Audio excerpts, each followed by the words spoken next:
Hello, everyone, and welcome to the February 2026 Ask Me Anything edition of the Mindscape podcast. I'm your host, Sean Carroll. It's a little bit weird for me personally to be recording this AMA right now. You know, we have the usual spectrum of great questions in the AMA, but it's a weird time in the United States.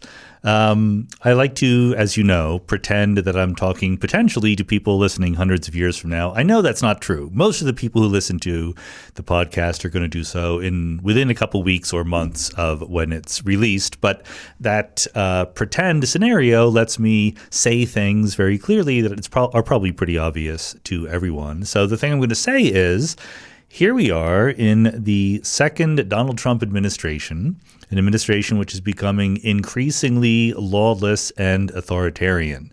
And nobody should be surprised by this. You remember that at the end of his first administration, Donald Trump incited a riot at the U.S. Capitol in order to cling to power after losing a fair election.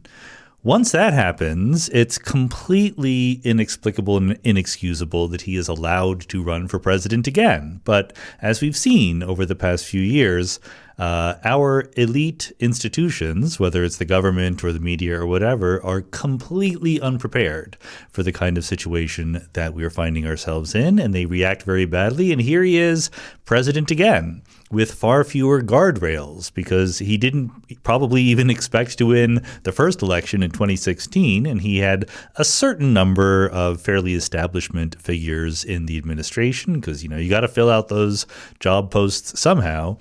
Now there's nobody in the administration except for pretty radical Trump supporters who are willing to break all the rules, lie outright all the time in order to support him, say the most ridiculous things that are contradicted by everything in our laws and video evidence and things like that. In particular, in the last few days, we've seen 2 murders of people on the streets of Minneapolis by government agents, by agents of the Immigration and Customs Enforcement Agency, and Renee Nicole Good and Alex Pretty. And for no reason whatsoever, no good reason whatsoever, I should put it that way, as ICE, as it is known, ICE, has been trying to terrorize the people of Minnesota, to try to dig up people who have different skin color and accents than they approve of and deport them. Like a normal government, when an agent shot dead a citizen on the street or in their car, would say, well, you know, there's probably nothing wrong here, but we're going to investigate it. We're going to make sure that nothing bad happened. But this government doesn't do that. It instantly starts lying and saying, you know, these people were radicals and they were attacking and they were a danger, and they just make things up. In the era where everything is filmed and readily available on video, it's perfectly obvious that they're lying, but they can do it for various reasons. So anyway, this has made people despondent, despairing of the state of the United States, the state of democracy, and so forth. And I feel it. I feel the sadness that comes with the fact that this can be happening in our country. Of course, it never was impossible that it could be happening in our country. It happens. Things like this happen in our country. Many things like this happen elsewhere. It's not even by any stretch the biggest thing that has happened. Credible estimates say that the canceling of U.S. aid has killed over 600,000 people worldwide since the second Trump administration started, thanks to Elon Musk and the Doge agency.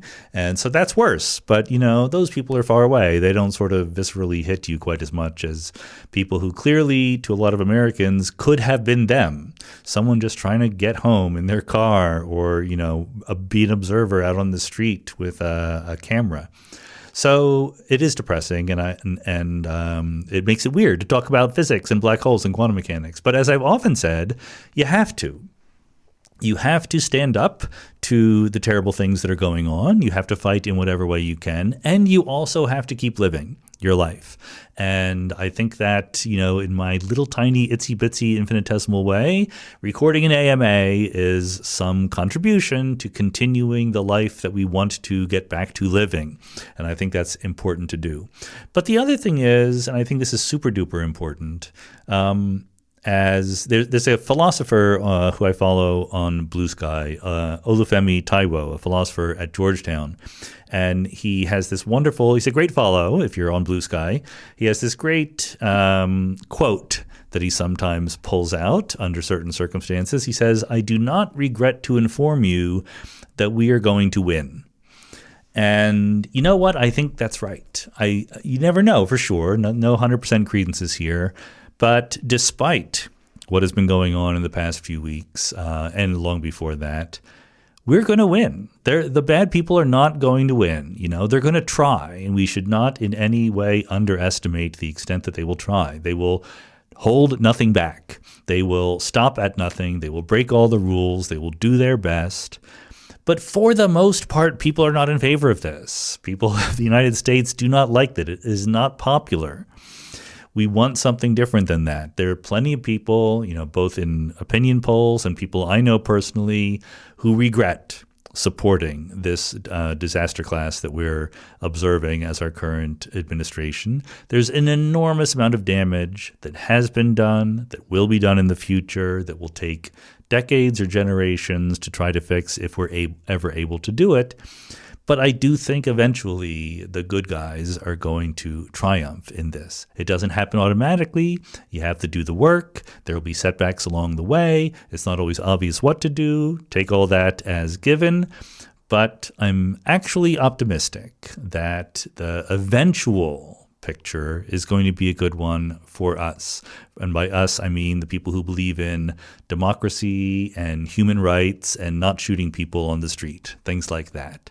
So that's what I want to have to keep in mind. I'm not going to give a detailed defense of that opinion, but look, if you want a little tiny anecdotal defense, read the news from Minnesota. Read the news about those people in Minneapolis who keep standing outside in the freezing cold despite the fact that their neighbors are getting shot at, and they're trying to stand up for what is right and support each other and do the right thing. And that part of the story brings just enormous warmth and happiness to my heart. So in that spirit, let's go.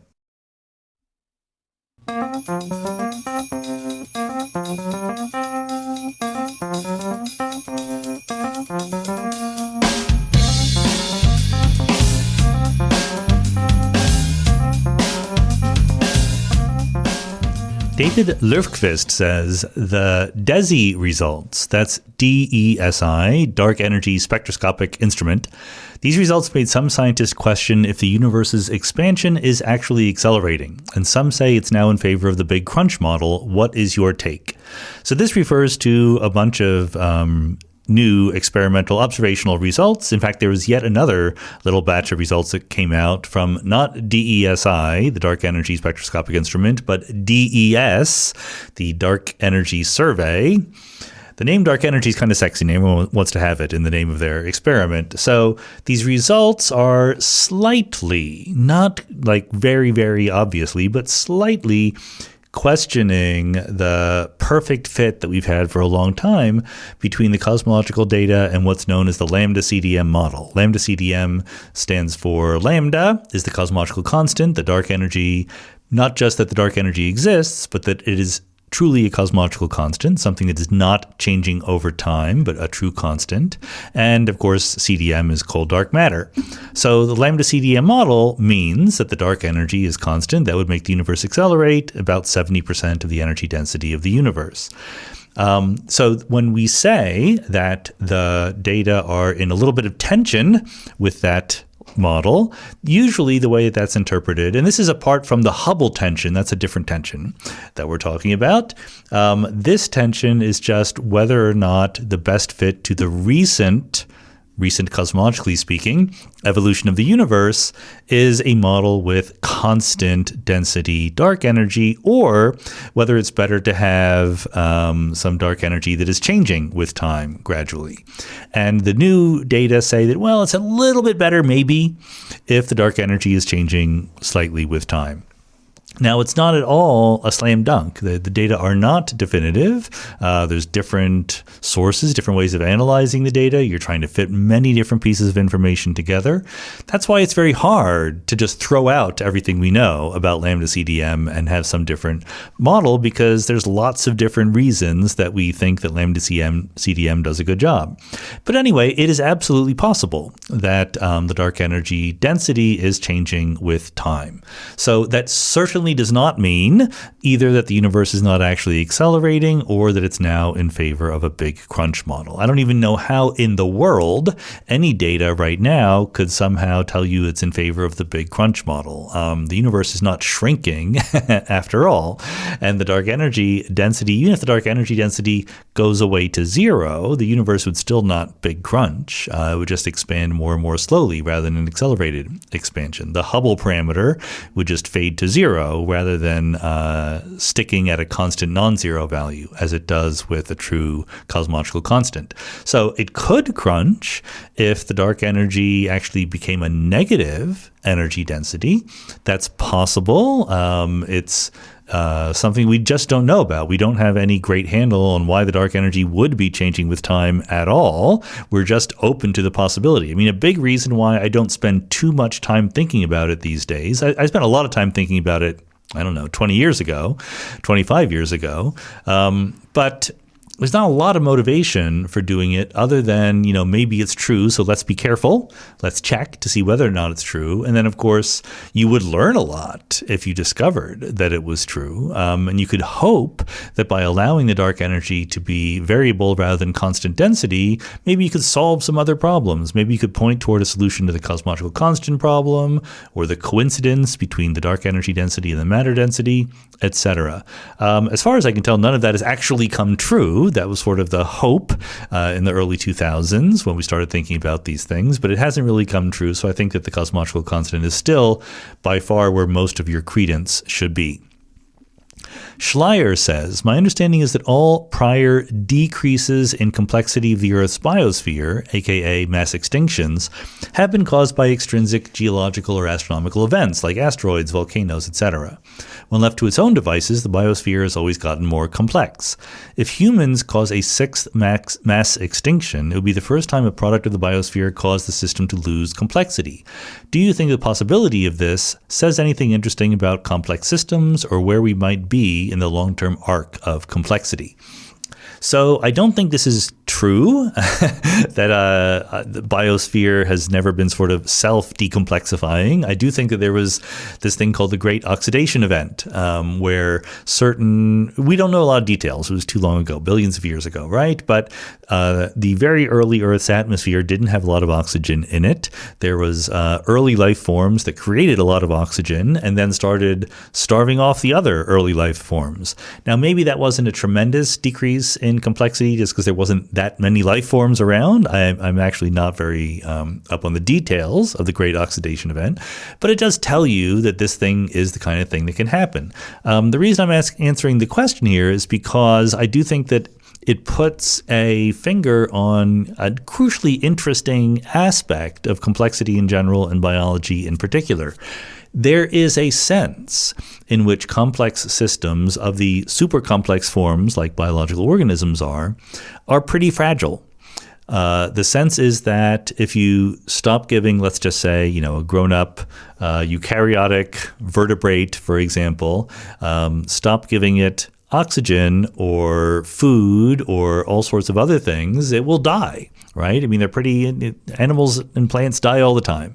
I know that plants are not vertebrates, but, complex animals die all the time because they require a large amount and a very specific kind of input from the environment around them. And if you zero that out, then they're not going to be able to flourish. And likewise, other things can happen. They can get into fights with each other and, kill each other and things like that. So, but on the other hand, the system as a whole, if you look not at individual organisms, but at the biosphere, that's very robust. And it's robust, so both the fragility and the robustness come from intrinsic features of complexity. The reason why individual organisms are so fragile is because there's a lot of moving parts in them, and they're very specific. Like, moving parts are doing things to help the specific organism stay alive, and sort of there's a lot of failure modes that you can imagine. But the biosphere, the collection of many, many organisms, is taking advantage of complexity to diversify, right? To be full of very different kinds of organisms filling different ecological niches. And that kind of aspect of complexity gives you a robustness, a resilience, an ability to bounce back. There have been multiple mass extinctions. Many of them, most of them, you're right, come from external, exogenous influences, right? Asteroids or whatever, but none of them have actually wiped out all life on Earth. Right? That's a sign that life on Earth is actually pretty robust. And part of that is because what will be fatal to one species is not even going to bother some other species. So I think that this is all hand wavy, right? And I think it's basically true. Understanding this in a more quantitative level and a more sort of rigorous theoretical framework is, I want to say, would be very interesting from the complex systems perspective, but I'm sure people have actually taken steps in that direction. I'm just not familiar with the actual modern research on this problem. Okay, Shambles says, having rewatched the wonderful TV show The Expanse recently, it was worth noting that in the future, even the Americans were using the metric system. Unclear whether they've adopted A4 paper sizing yet. For those of you benighted Americans, that's what some people, I don't know whether everyone in Europe uses A4 paper. Certainly in England they use it rather than American letter size paper. So the question is, do the USA's current problems stem from low-level national angst about having to do things in 64ths of an inch? Excellent question, but the answer is no. I do think that, look, the metric system is eventually going to win as a system of measuring things. It just makes more sense. I still, to this day, even though I enjoy cooking and things like that, have to stop and think about the number of ounces in a pound and stuff like that. Quarts, liters, whatever. So it's just not efficient to use this outdated imperial system. And I think that we're moving in that direction. Scientists basically always use the metric system. Okay, so I think that The Expanse as a TV show is probably correctly judging that if we eventually colonize the solar system, et cetera, and have outposts there, probably most of the people will use the metric system, in part because you want to use the same system that your friends and collaborators are using. But, look, I also have to say that there's more to life in a system of weights and measures than being easy to remember. There's also a question of how useful and convenient it is for the uses you want to put to it. I think that centimeters and meters are actually pretty darn useful. You suffer no decrease in usefulness when you go from feet and inches to meters and centimeters. Mass and weight is a little bit trickier. I mean, I don't think the kilogram is you use kilograms and then grams. Those are separated by a factor of 10 to the 3, right? It's a pretty big dynamic range. A gram is pretty light and a kilogram is pretty heavy. So there's a little bit of lack of convenience there in that part. But, okay, you can get used to talking about tens of grams or hundreds of grams. It's not that hard. I think temperature is the place where Fahrenheit is much more sensible than Celsius for human beings, because the point being that you don't have subdivisions of degrees as a worry, like you have subdivisions of feet or meters or whatever. It's just the actual scale that matters. And so the Celsius scale was developed in the same spirit as the rest of the metric system. Let's have everything be factors of 10 and 100, et cetera. But they put the 0 point at the freezing point of water at atmospheric pressure and the 100-degree point at the boiling point, which means that 0 is cold for a human being and 100, you're dead. Whereas in Fahrenheit, 0 is very cold, but still it's out there. It's very plausible that you could experience it on a winter's day. And 100 is very hot, but also it is out there. It's part of the real world. As a result, the sort of dynamic range that is relevant to common atmospheric temperatures is much more convenient in Fahrenheit than it is in Celsius. Who cares where water is going to boil? Like, how often do you need to know that number? So, I'm going to do that much of standing up for Fahrenheit. It's not going to win. It's the die is cast, more or less. I think that metric will win out overall. Tim Giannitzos says, you talked in your holiday message about the value of a liberal education. What are your thoughts on the relationship between liberal education and activism at universities? If the university president and majority of the faculty support a cause, would you view university support of student activism for that cause to be considered part of a liberal education? I think that my own view, which is not, people have very different opinions about this, and that's okay. I think that universities as universities, or departments, or for that matter, professional societies, should feel absolutely free to have stances on political issues that hit at the core of their mission. So universities absolutely can have stances on political issues relevant to education or free speech or academic freedom or things like that. I don't think that as universities, they should have political stances on other issues that are contentious in general. The faculty can, and the students can, and they can personally, not in their roles as representatives of the university, but you can make an organization housed, located at a university. Like you can make an organization of people at Johns Hopkins that advocates for a certain cause. That I'm entirely in favor of. I think that's a bedrock principle of free speech, but I don't think the university should do it. I think that there are different things, different places to have political activist stances. Not every organization has to be activist in the same way. But people think that when they have a particular cause that is worth fighting for, they want everyone to fight for it. And if they're part of a bigger organization, they want that organization to fight for it. So universities are made of people, just like everywhere else. So it's always going to be a sort of contentious boundary line between what the university does as a university and what the university does as a collection of people making up the university. David Sotolongo says, in the book The Battle of the Big Bang by Niesh Afshorty and Phil Helper, they go over about 25 different theories of how our current universe came into being, including the one developed by you and Jennifer Chen. I was curious what probability you would place in your and Chen's theory being correct, and what kind of probability you would place on Andreas Albrecht's de Sitter equilibrium cosmology theory being correct, as well as any other theories you may or may not be interested in. I don't have a big opinion about Andy Albrecht's de Sitter equilibrium cosmology theory.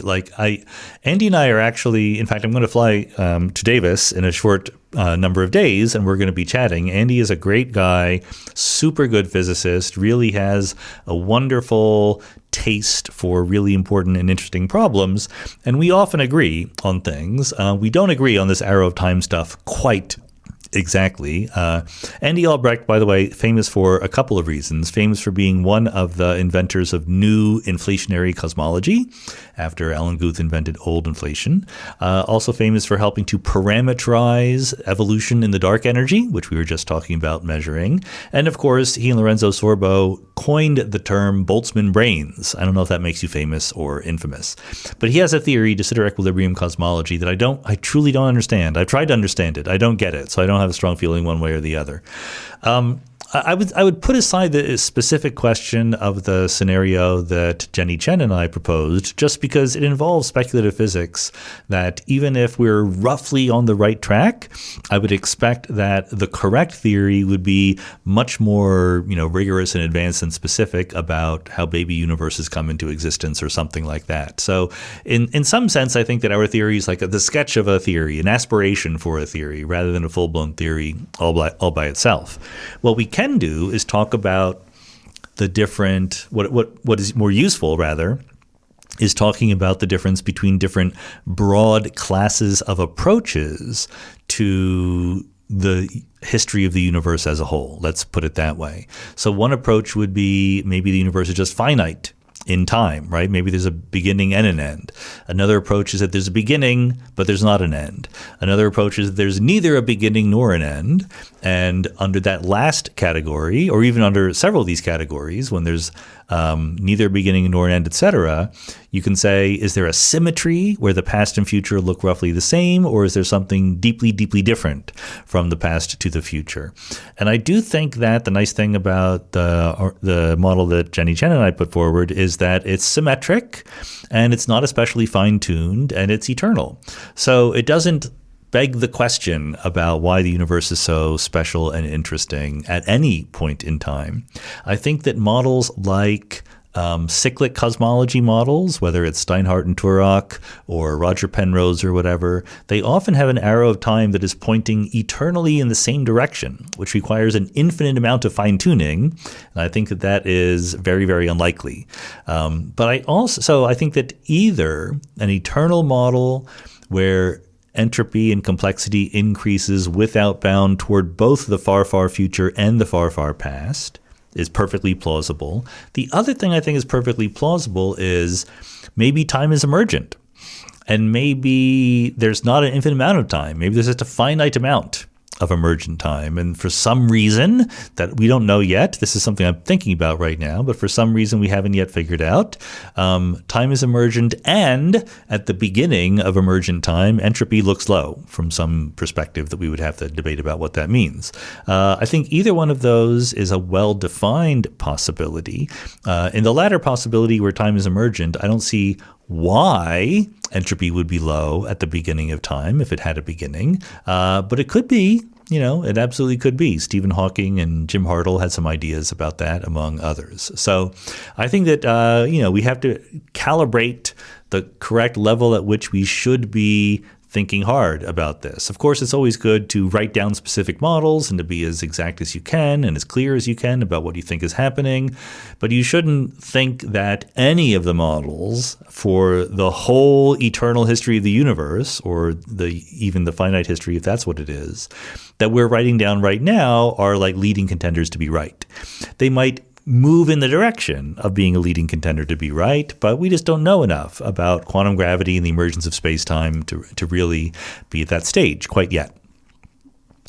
Igor Kopylov says, in conversations about AI consciousness, like yours with Ned Block, it is often assumed that if an AI were conscious, we need to be careful to treat it morally. But is that necessarily true? How bad is it to mistreat an AI if you can always just reset it right back to the way it was before you started?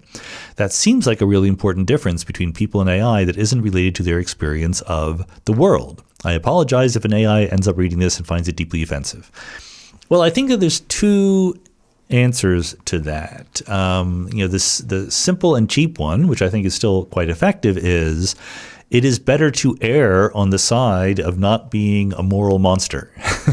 So if you haven't really come to some conclusion about the once and for all correct theory of morality, and you're not sure whether it would be immoral to mistreat a conscious artificial intelligence, then maybe you shouldn't do it, right? Like, why is it so important? I'm not saying it is important to you, but why would it be important to mistreat an artificial consciousness if you actually thought that it was conscious? Wouldn't it be better just to err on the side of being nice to it?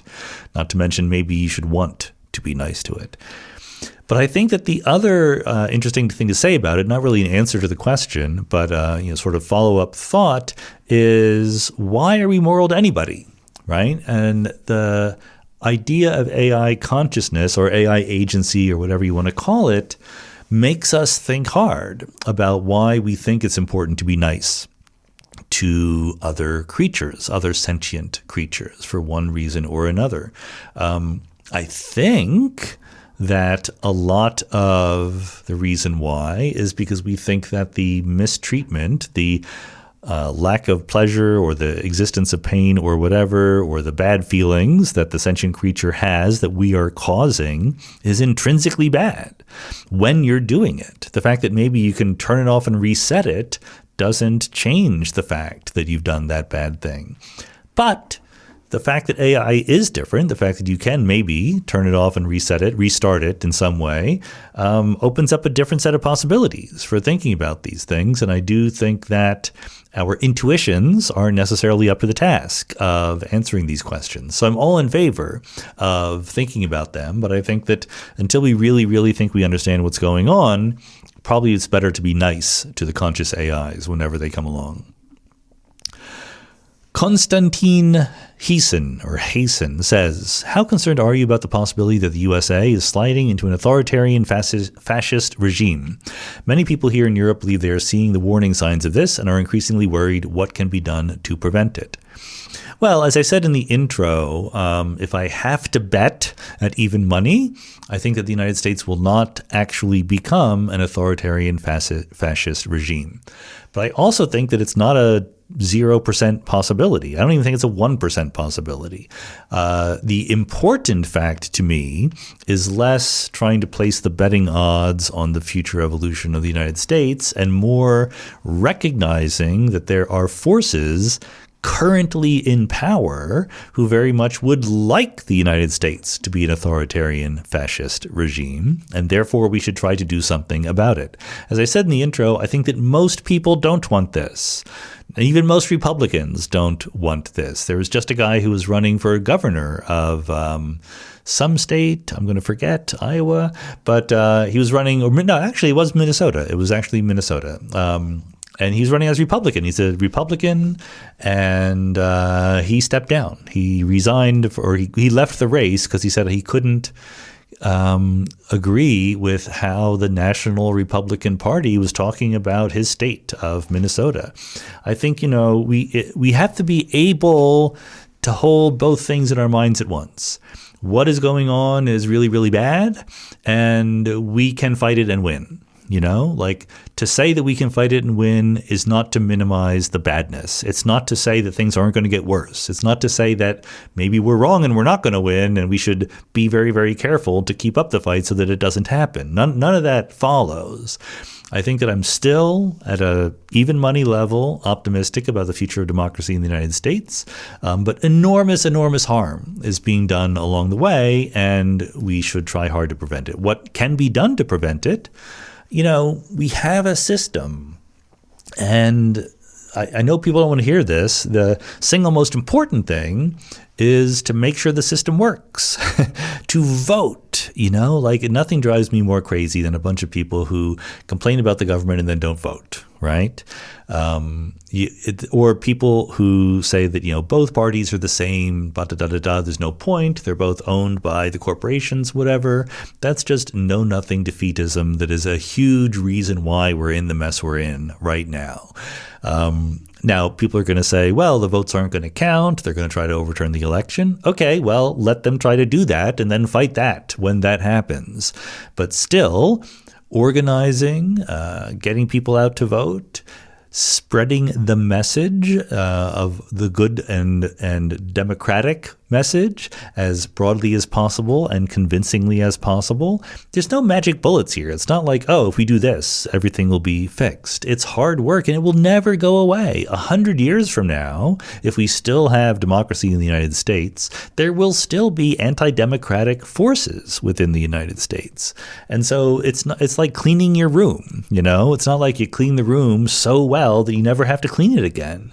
You always have to fight against the forces of authoritarianism. It's just right now the fight is going especially badly for us. But I'm at least slightly optimistic that we will eventually come out on the right side. Sergey says, my question is about the black hole information puzzle. It looks like the current state is that we can model all of the phenomenology of the Hawking radiation with a regular quantum system coupled to a cold bath, unitary radiation, the Page curve, all that stuff. The saddle points, wormhole replicas, etc. Picture seems to offer a path forward toward unitarity without drama at the horizon and are also modeled to some degree without involving gravity. So what is left? What kind of advance would make you satisfied with the puzzle being resolved or dissolved? So I'll confess that over the past, 2 years, when was the last time we had a podcast about this? It might have been with Netta Engelhart or maybe Raphael Busso. I'm forgetting in my dotage, who came first, etc. I'm not super duper up on the most recent few months of advances in the black hole information puzzle. So my impression, though, from, like having friends and reading occasional things online, is that we're still in a situation where there's kind of a picture coming into focus that says that indeed information is conserved. That's not super surprising, of course, because many people, including myself, believe that all along. And also, if you think that ADS-CFT is a useful model for quantum gravity, then it's more or less guaranteed that you're going to have information conserved, because it's conserved on the CFT side of things, so it should also be conserved on the gravity side of things. But I still have the impression that we don't actually know how the information gets out. So there were a lot of arguments, like from the 80s and 90s especially, about how difficult it is to get information out of the black holes, by people who thought the information should get out, but they just wanted to be super duper clear about, it's not clear at all how it can happen. There's different ways of slicing the space-time in the evaporating black hole and so on. And I don't think that it's quite at all obvious what the mechanism is in down-to-earth terms for real-world black holes here in not ADS, not anti-de Sitter space, but the real universe, for getting the information out. So there's a difference between having sort of a paradigm that convinces you that the information can get out and everything can nicely fit together versus really knowing at the detailed level what the specific mechanisms are.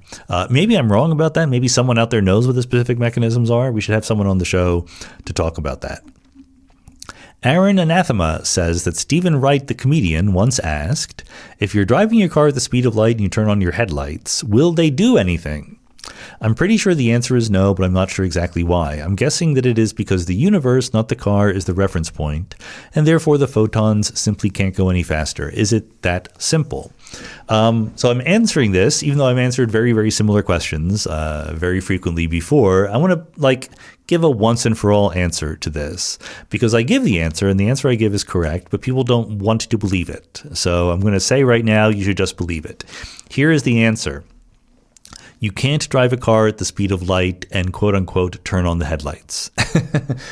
And not because you can't drive a car at the speed of light. Let's imagine you mimicked a car as a series of photons moving in some direction, all at the speed of light in the shape of a car. Okay? Let's just imagine you could do that. Call that driving a car at the speed of light. Let's be as generous as possible to the formulation of the question. The problem is the phrase turn on the headlights. If you're moving at the speed of light, you can't do anything because time isn't passing for you. Often questions like this are phrased in terms of saying what would the photon experience while it's doing this? And I try to say it doesn't experience anything because time doesn't pass from that perspective. From the external perspective, I think that, Aaron, your intuition is basically right, that the way that we reconcile the fact that time doesn't pass for things moving at the speed of light with other stories that we tell about what happens to the light, like it gets emitted and absorbed and so forth, is that those stories are told from an external perspective of time-like observers where time does pass. But really, there's no such thing as turning on your headlights if you're already moving at the speed of light, because from your perspective, no time passes between when the car leaves the garage and when it arrives at its destination. That is why none of these questions have satisfying answers. Burke Luffler says, I appreciate from your podcast that you place a low credence on simulation theory. One of the reasons you note is because of the computational power relative to the size of the universe. However, since we have a sample of n equals 1, couldn't the simulators have an infinitely larger universe? Sure. Absolutely, they could. I'm not sure that I've ever said that one of the reasons is because of the computational power relative to the size of the universe. I've said what is more or less the opposite many times, that we have zero idea about what the simulators would be like. We have zero ideas what laws of physics they have access to, whether something as true as space and time in their universe, or energy, or any constraints like that. We have no idea. How in the world, from being in a simulation, would you be able to conclude anything about outside the simulation? What I've tried to say is that there is a usual argument for the simulation hypothesis, which invokes a premise which I think is completely wrong. And that premise is that we should reason as if we are randomly chosen intelligent observers within the set of all intelligent observers. So those include the intelligent observers at the higher level who are simulating us, and us here in our level, and the lower level of people that we will someday simulate. Because the argument starts by saying, someday we'll be able to simulate universes, and it's possible that we could simulate lots of universes with lots of observers in them, many more than our actual quote-unquote physical observers here in our universe. And therefore, most observers are simulated, and therefore, how do we know that we're not simulated, right? But if you really bought that, you should be in the lowest level of all the simulations. And more importantly, you don't have any reason to buy that. You're not a randomly chosen observer. You're an observer in the universe. The question to ask is, given what we know about the universe and thinking as carefully as we can as good Bayesians, does it look like a universe that would be simulated? And I think that the answer is no. I see no aspects of the universe that make me think, oh yes, this is probably simulated by somebody else. And I see plenty of aspects that don't look that way. That's why my credence in the model is relatively low. Jennifer Stoneman says, if we named the neutrinos based on their mass rather than their weak eigenstates, their interaction eigenstates in the weak interactions, I suppose, then the charged leptons, would the charged leptons be a mixture of mass 1, mass 2, and mass 3? So it's a little bit, I understand the origin of this question. I'm going to try my best to answer it. We'll see whether I succeed. What we say is something like the following. When we talk about the neutrinos, there are three kinds of neutrinos. Sometimes we talk about the electron neutrino, the muon neutrino, and the tau neutrino. These are the kinds of neutrinos that are associated with the charged leptons when they decay. So when a muon decays, it creates an electron and a muon neutrino and an electron antineutrino. And the reason why we know that is because it makes all of the conserved quantities match up. You start with muon number 1, because you start with a muon. You don't want to create any or destroy muon number or electron number. So you can do that by making an electron, but an anti-electron neutrino. So the total electron number is 0. And then you create a muon neutrino. So the muonness goes from the muon into the neutrino.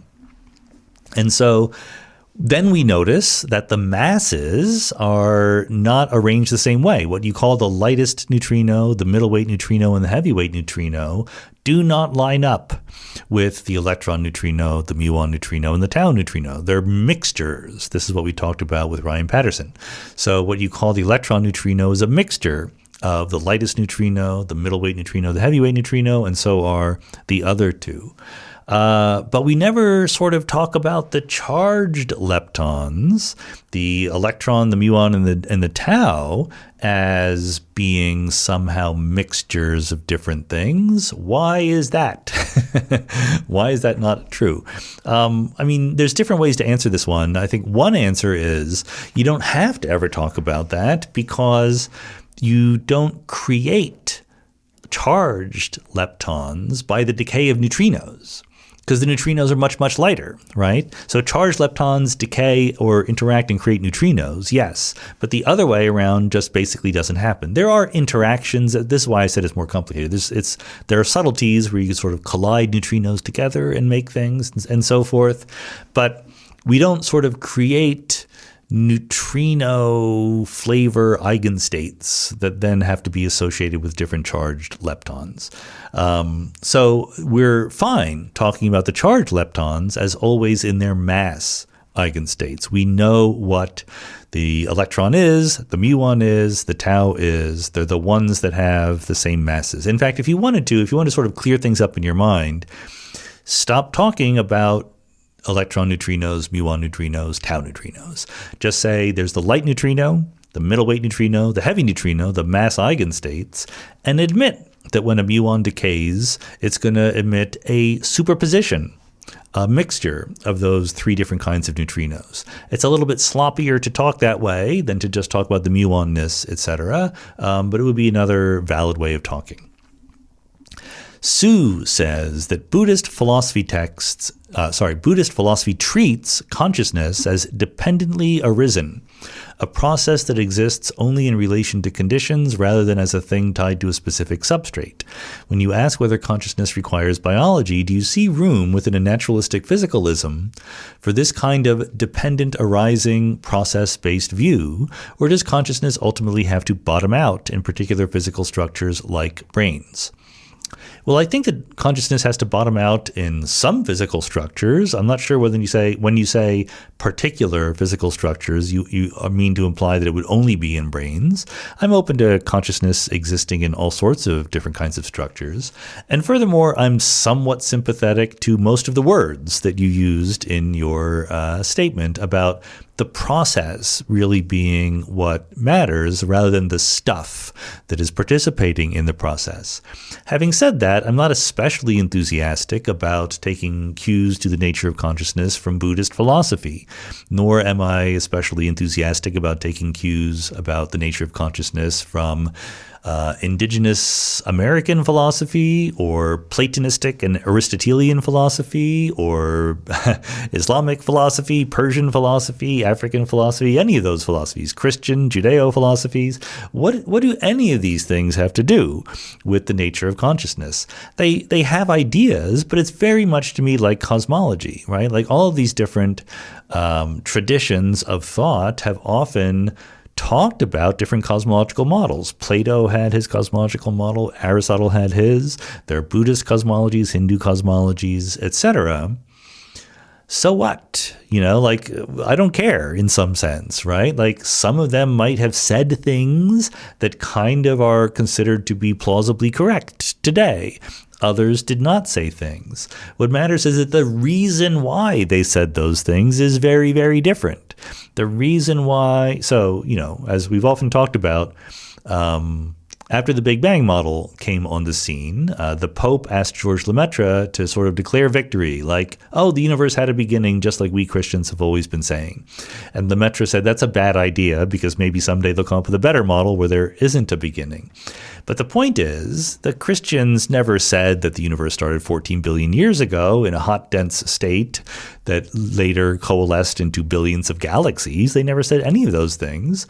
And the reason why science eventually said those things is not because people sat around and thought really hard. It's because they took data. It's because they were forced to come up with models of the universe based on experiments and observations and having them agree with theories. I think the same thing is true for consciousness. Like, we have to understand what consciousness is by thinking about it and developing theories, but then testing those theories against data and against experiments and against things that we will learn about how consciousness works. And at the end of the day, some of those discoveries, some of those beliefs about the nature of consciousness might happen to either agree or disagree with this or that ancient philosophy. But the ancient philosophers were not reaching their conclusions on the basis of that data that we're using now. So we can use them as inspiration, but we shouldn't give them too much credit for having gotten it right semi-accidentally. Peter Bamber says, I've heard you and other physicists say that the singularity in a black hole is a point in time, not in space. For a person who crosses the event horizon, how far in the future is the singularity? Very short, not very far in the future, but of course, unsurprisingly, it depends on the size of the black hole. The bigger a black hole is, the more massive a black hole is, the gentler the gravitational force is near the horizon, and the more time it will take before you hit the singularity. I don't remember the exact numbers. You could look it up. This is definitely a question you could just look up on the internet, more accurate than talking to me about it. I seem to remember that if it's a solar mass black hole, and you cross the event horizon and you don't struggle too much, you will hit the singularity in about 1/1,000,000th of a second. So that's very fast. If it's a bigger black hole, if it's millions of solar masses, that might take you longer, but it's still not going to take you very long. The singularity is pretty near to your future generally. Ben Lloyd says, I recently saw an argument against the idea that our universe is fine-tuned, and it goes something like this. The fact that small changes to physical constants would make life impossible just shows the laws are sensitive. It doesn't by itself mean that they're improbable. To call them improbable, you need a well-defined probability measure over possible constants, but we don't have that. In other words, unless we know what the constants could vary, and with what weights, saying our universe is unlikely or fine-tuned isn't really meaningful, and it's undefined. The string landscape or eternal inflation could, in principle, provide such an ensemble, but without a measure that tells us how often each vacuum or set of constants occurs, the fine-tuning problem isn't well posed. What do you think of this argument? I think this argument is pretty cheesy, honestly. I'm not convinced by this argument. The reason why it's cheesy is because it involves a bunch of sentences that are in principle true. We don't have a probability distribution over all sorts of things, like the fine structure constant or the cosmological constant or whatever. That doesn't mean that we should treat any possible observed values of those numbers as equally unsurprising, because we're not being mathematicians or statisticians or even philosophers. We're being scientists in this case. We're trying to look for clues about what theories we should be developing that we haven't developed yet. You have to keep in mind that whenever we're talking about cosmology or the large-scale structure of the universe or the beginning of the universe or the nature of emergent space-time or whatever, we have to admit we don't know the answer, right? So as I talked a little bit about this in the solo episode on fine-tuning, and the reason why fine-tuning is interesting is not because we have a single well-developed measure over the probabilities of different constants of nature taking on different values. What would that even mean if there were only one universe, right? Well, we have our expectations as human beings, as scientists. We have expectations that certain parameters are more natural and sort of like not that big a deal versus others that seem to be indicating that something deeper could be going on. Could those expectations just be wrong? Sure, they could. But just to say, well, they could be anything, we just measure it and move on, is just choosing to ignore one of the very few and very precious pieces of information that we have to help guide us towards building better theories of the universe. So I think that we should use that information, not ignore it. Rohan says, what role do computer simulations play in the scientific method? The example I'm thinking of is planetary formation. It seems like we've been surprised by the diversity of planetary systems discovered, but shouldn't these have been predicted by simulations? I can also imagine a simulation that predicts a myriad of possible solar systems, but not our own, would have been more correct but ultimately discarded as it didn't fit our known observations at the time, namely of our own solar system. Given that we need to make assumptions and do coarse grain to create a simulation but don't know what we don't know, can a simulation really make predictions? Sure. Simulations absolutely can make predictions. I think all you're pointing out is that in this particular case, given the state of knowledge, the state of our ability to simulate the relevant complicated physics, the simulations weren't very good. That's not an argument that simulations can't make predictions. Simulations make predictions all the time. I mean, certainly in cosmology, we do simulations of the growth of large-scale structure that make highly precise and quantitative predictions that we compare very successfully, usually, against the data. And when we compare them and they don't agree, that's a clue that we take very seriously. Just in astrophysics, etc., that I know of, places like supernova explosions or star formation or whatever, we absolutely need simulations to make comparisons with the data. In particle physics, when you do something like collide two protons and try to make predictions for the Large Hadron Collider and what it's going to see, that is like 100% based on numerical simulations. That is not pencil and paper. Those protons are very complicated, and the dynamics that go into making the collision products are very, very rich, and no one's going to do them on a piece of paper. So yeah, simulations are super important. We just have to understand what the limitations are. Usually it's a garbage in, garbage out situation where if we don't know what's actually going on, the simulations of our theories are not going to do us a lot of good. Ken Wolfe says, in your discussion on whether consciousness requires biology, Ned Block was honest about the question being far from settled, but I can't help but think that we are very far from even asking the right questions. In his Landscape of Consciousness site, Robert Lawrence Kuhn tried to collect what he thought were the significant distinct theories of consciousness and ended up with more than 350. Which suggests we're not even converging on any answer. Do you think it would be fair to say that we are about as far from an understanding of consciousness as the alchemists were from understanding the fundamental laws of physics? I think two things. Number one, the question is far from settled. I think that's right. I agree with Ned about that. How far we are, I think it's just an absolutely impossible thing to say. Maybe tomorrow someone will get the answer. We don't know that. I think that, there is kind of a feeling that maybe the progress of science should be a little bit more predictable than it actually is. The brain is very, very complicated. It's very, very hard to understand. We shouldn't be surprised if it takes a long time to understand consciousness, but we should also not be surprised if we make great progress. Compare what we know now to what we knew 100 years ago about how the brain works. It's extraordinarily more that we know now. Do we know enough more now to understand consciousness? Clearly not. Do we know enough now that maybe we have some good ideas about it? Plausibly, yes. I think that's something that we should absolutely take seriously. So I don't like to predict how long it will take future scientists to answer questions. I think that's something that has historically never gone very well. Jared Sage says, during your episode with Steven Pinker, he discusses how non-verbal interactions may be common knowledge generators. I found the framework very enlightening, but it seemed to me that Pinker is just rediscovering ideas that are already common in psychoanalysis, a discipline he has openly criticized. The rationalist movement often rejects philosophies that lack scientific substantiation, even if their interpretations are later supported by new empirical evidence. And I have mixed feelings about that. Do you think the more rational position in situations where science converges on the interpretations and conclusions of less rigorous philosophies is to lend more credence to them or to continue withholding credence from them? The answer to this question feels relevant to the demarcation problem, so I think it's important to ask.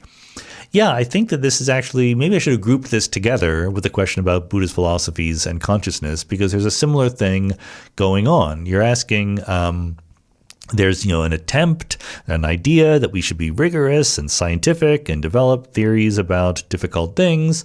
But sometimes there are people who maybe don't come across as quite as sciencey as us, not quite as rigorous and evidence-based, but somehow they seem to be hitting on some true things. How much credit should we be giving them? And I think that this case of psychoanalysis is like an in-between case. It's in between ancient philosophies, ancient Buddhist philosophers or Plato and Aristotle, who essentially had almost zero cosmological evidence, right? They knew a little bit about astronomy. They knew about the planets. They didn't know anything that we would currently call cosmological. Versus something like psychoanalysis, where people did know a little bit about human behavior, right? And the workings of the mind. So I think that things like psychoanalysis typically get some things big and right and some things big and wrong. Maybe another example is traditional medicines, like Chinese medicine or whatever. There's a joke that goes around, like once alternative medicine, we have a name for alternative medicines that have been tested experimentally and found to work, namely medicine. That's easy to say, but I think that there's, people who claim to be as rational as it is possible to be are still human beings, and they fall into certain traps of wanting to feel a little superior to the people who don't use the same sciencey sounding techniques and procedures that they do. So there's a lot of people who would be reluctant to give credit to a methodology of Chinese medicine or a methodology of Lacanian psychoanalysis if they didn't get there in the right way. And I think that, you can just be honest. Like I guess there's certainly an implicit answer in your question, which is we should give them the right amount of credence, right? We should not give them too much credence, because if this approach was not as evidence-based and empirical as we would like it to be, these approaches will be subject to mistakes. So we should be very, very on the lookout for what those mistakes are, and we should try to test them experimentally. On the other hand, feel free to give some credit where they say things that were somewhat evidence-based and also turned out to be right. Like sometimes people get things right well ahead of us, and the fact that they don't quite use the same lingo that we do, etc., should not count against them. Connor O'Brien says, lately I've been delving into group theory, gauge theory, and symmetries as your book, Quanta and Fields, has made me very curious. I'm left with a lingering confusion that's difficult to articulate. What in actuality physically corresponds with the rotations in SU3, SU2, and U1? Consider these two phrasings from the book. A gauge symmetry involves a transformation that happens independently at every point, and we can rotate the quark field with an SU3 transformation. Does this gauge transformation rotation actually correspond to a physicist making a measurement in a particle physics laboratory, or is this we can rotate the quark field more so referring to the mathematical framework we use to predict outcomes and determine probabilities for certain outcomes? I like this question because there's an easy answer. It is the latter. It is completely the mathematical representation of how we're talking about the various fields. For those of you who don't know what we're talking about here, in modern physics, in quantum field theory, the forces of nature that we know and love, like electromagnetism, weak force, strong force, even general relativity to some extent, can be thought of as gauge symmetries, which means that there is some way of transforming different elements of the theory into each other, under which the physically important stuff is invariant. And the analogy you should keep in mind here is just a coordinate system on some place in space, right? Like on the top of a table, you can write down an x-axis and a y-axis and use x and y coordinates. You could also rotate those x and y coordinates with respect to each other. That's another perfectly good coordinate system. The point of coordinate systems is I make them up in my head. I could physically write them down with a pencil or whatever, but I don't need to, right? They're purely conceptual at the end of the day, and they help me locate things on the tabletop. But someone else using a different coordinate system can still locate things and measure physically invariant things like the area of a surface or the length of a line or anything like that. So the gauge symmetries in quantum field theory are exactly that. They're our human-based choices of how to say which quark is red, which is green, which is blue, and then how we can rotate them into each other. So nothing physically happens. There's no gauge transformation experimental machine that actually implements it. It's all in your head. Nobody Feels Time says, one of my favorite part of comedian Pete Holmes's You Made It Weird podcast is that he would always end the interview with the question, what do you think happens when we die? Is it dead over nothing or something else, which really focuses on the ideas of consciousness and philosophy? It could be highly personal and spiritual, but it could also be objective and scientific. I've heard that there's some sort of chemical release in the brain upon the moment of death that feels like a sort of drug trip that eases us into oblivion. If the feeling of dying can be something that feels good to the mind, what does that mean in terms of the value of life? Well, nothing, I presume. I mean, there's all bunches of things that can feel good to your mind other than dying, which are relatively less dramatic than ending your life, right? Of course, I don't know what exactly happens when you die. I would suspect that the feeling that people have when they die is different for different people under different circumstances.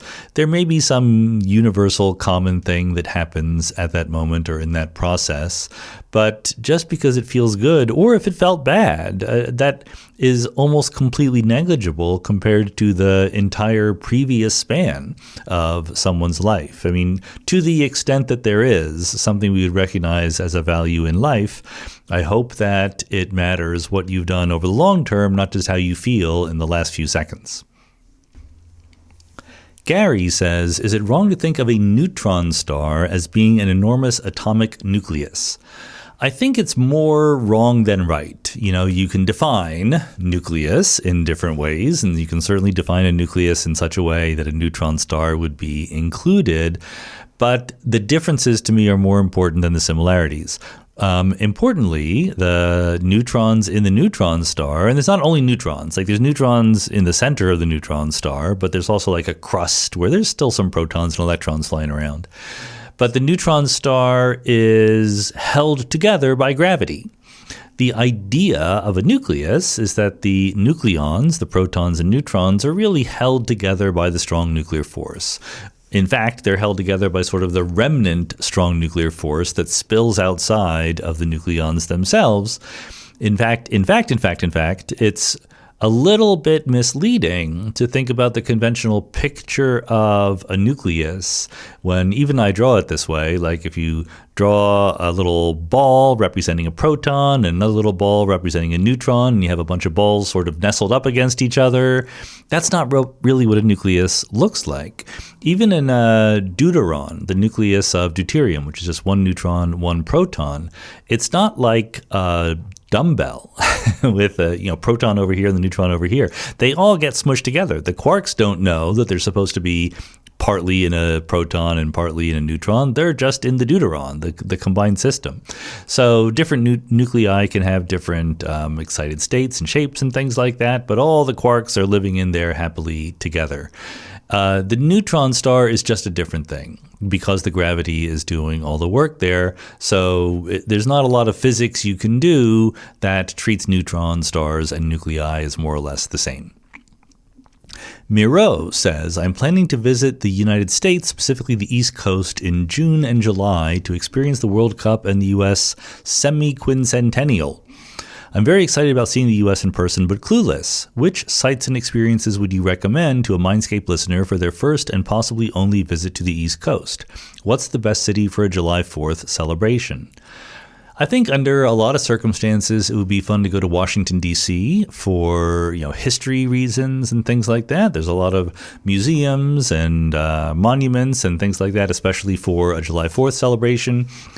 At this particular time, that might not be a good idea. For one thing, it might not be a good idea just because it'll be a mess, right? Too many people if they're there. But also, it's politically fraught right now in all sorts of ways, and nerves are on edge. It might not be the most celebratory vibe that you're looking for. In general, forgetting about July 4th, I think that the one city you have to go to if you're going to visit the East Coast of the United States is New York City. It's not surprising. I'm not going to be very clever here.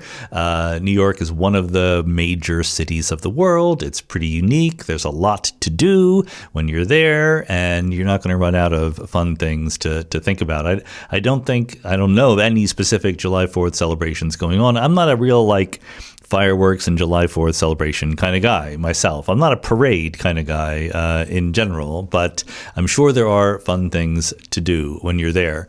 And then it would be good to see somewhere other than New York as well. The two obvious places to go would be Boston and Philadelphia. They're both intrinsically interesting cities on their own rights, but also historic, right? They're actually both Boston and Philadelphia arguably played a bigger role in the American Revolution than New York did at the time. New York certainly had its day, but plenty of historical sites to see in Philadelphia or Boston might give Boston a little bit of an edge for sort of aesthetic beauty, but Philadelphia a little bit of an edge for literally July 4th, right? I mean, that is the place where they were signing the Declaration of Independence on July 4th, and so I'm sure they're going to do that right. I have sentimental attachments to all of these cities, growing up near Philadelphia and then living for, 8 years in the Boston area. So I love them all. It would also, I don't know what your schedule is or whatever, but there's a train route that goes up and down the East Coast, so you could have fun going someplace completely different, going to Annapolis here in Maryland, or even Baltimore for that matter, but going further south, going to North Carolina or going to Georgia or whatever. There's plenty of things to do. It just depends on what exactly you are in the mood for. Earth to Dan, I should say that coming from, I don't know where you're coming from either Europe or Asia, the train experience in the United States might not be very impressive to someone who was visiting here. So just keep that in mind. Okay. Earth to Dan says, as I understand, the smallest possible black hole is equal to the Planck mass, which is about 21 micrograms. Therefore, what do you think of the idea that instead of evaporating completely through Hawking radiation, black holes should just evaporate down to the Planck mass, leaving some sort of remnant? Would this remnant be eternally stable? Well, I think a couple things. One is there's just no reason for that to happen. Like, if you believe, which you probably should, all of the calculations that say that black holes give off radiation, there's nothing in any of those calculations that says that giving off radiation should slow down once you get to the Planck mass. I don't know what exactly happens there. You could easily imagine that it just evaporates into two big particles, right? Or when I say big, I mean energetic particles compared to the energies that we usually see, because the Planck scale is very high. But it's not hard to imagine them evaporating into something, so why shouldn't they, in some sense? Now, back in the day, when we were first thinking hard about the black hole information loss puzzle, one of the ideas that was floated is that the black holes do stop evaporating. They basically take all the information that fell into them. They keep them there. The information is not available in the external radiation. It's still inside the black hole. And the black hole goes down to the Planck scale and then leaves a remnant there. But this idea is not very popular right now. It was a good try, but it doesn't really work for all sorts of reasons. For one thing, it breaks the relationship between the entropy and the area, I should say the entanglement entropy and the Bekenstein-Hawking entropy, which is the proportional to the area of the black hole, because you can't fit that many microstates inside that much area. But you could sort of change up the laws of physics a little bit to make it happen. More importantly, there were arguments that seemed to be pretty good, although I haven't followed them for a long time, that said that what that would mean if the tiny black holes were really keeping all of the information, that would mean that not all tiny Planck scale black holes are truly the same, right? Because they have to be different because they're keeping all the different information in there. And that means that the number of distinguishable tiny black holes is ginormously large. And that doesn't mean that they're physically out there in the world, but the number that you could in principle imagine would be absolutely huge. Why is that bad? Because even though the black holes are pretty massive, the Planck scale, they could still be created in quantum field theory virtual interactions. They would be loop diagrams in the technical lingo involving black hole remnants. Each individual loop diagram involving one kind of black hole would be completely irrelevant for the most part, but because there are so many different remnant black holes, so many different kinds of them, again, not physically existing remnants, but different ways you could be a Planck scale remnant, these effects would turn out to be huge and be very noticeable in ordinary particle physics experiments, and we haven't noticed them. So I think the safe money is on black holes not leaving remnants, but certainly something we don't know about. Once you get to that level of physics, you should keep an open mind. Ophir Averbuch says, I recently listened to a conversation with former Mindscape guest Tim Maudlin, where he made the point that quantum fields are not at all like classical fields, meaning they are not just a function taking values in different points in space-time like the electric field. Instead, he says the object of interest is the wave functional, which exists in the infinite dimensional configuration space, so one cannot truly speak of ontologically real fields being excited. I was wondering, A, if you share his thought on the matter, and B, why we can't speak of the vacuum state of the field as the ontological entity, where local excitations of the field are created and annihilated. Well, I mostly agree with what Tim was saying there. I've said very similar things myself, that what truly exists in the wave function realist way of thinking, as opposed to sort of an epistemic take on quantum mechanics, is the quantum state overall, the single quantum state of the universe. We represent that quantum state by starting with some particles or some fields and then making wave functions out of them. But it's not the representation that matters in exactly the same way as we were just talking about gauge invariance and coordinate systems, etc. If you talk about the wave function of a field, you're choosing a certain way of talking about the quantum state. But there's other ways of talking about the quantum state that are equally good. And this is a lot of the basis for my research these days and trying to figure out how to go from a truly abstract fundamental quantum state to the world that we know and love that looks like it's made of particles and fields and things like that. So I think that's fine. But I guess the only thing that makes me hesitate a little bit is the fields that you quantize are very much like classical fields. So I'm sure that, Tim knows this perfectly well, but just so everyone else listening knows it, you very traditionally in quantum mechanics or quantum field theory, in non-relativistic quantum mechanics or quantum field theory, you construct your quantum theory by starting with a classical theory and quantizing it.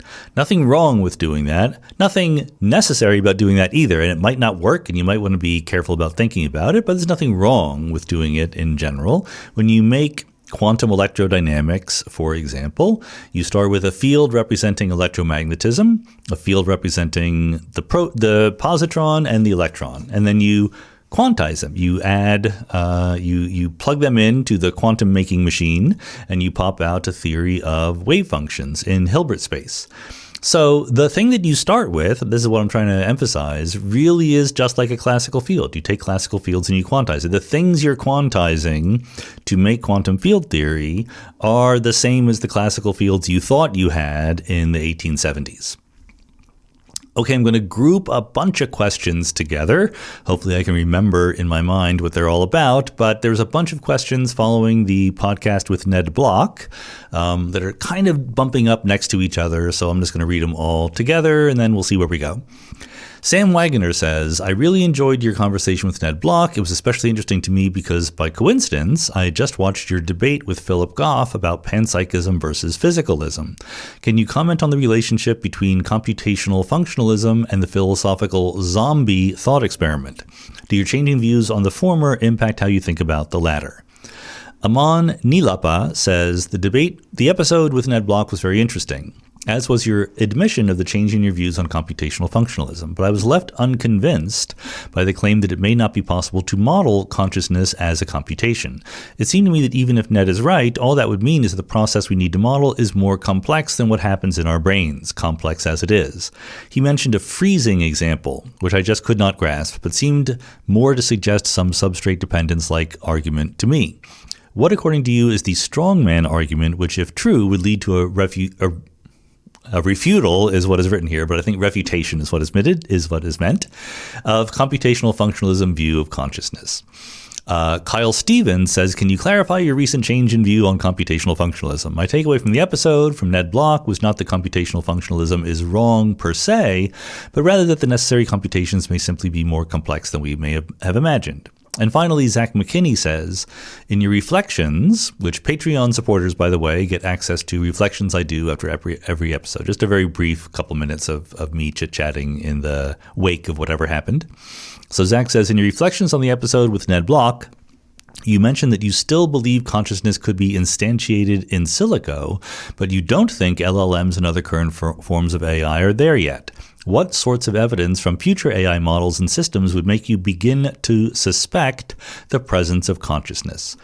Okay, so these questions are all about not just my chat with Ned Block, which have other questions later that we'll get to, but also specifically this issue of computational functionalism.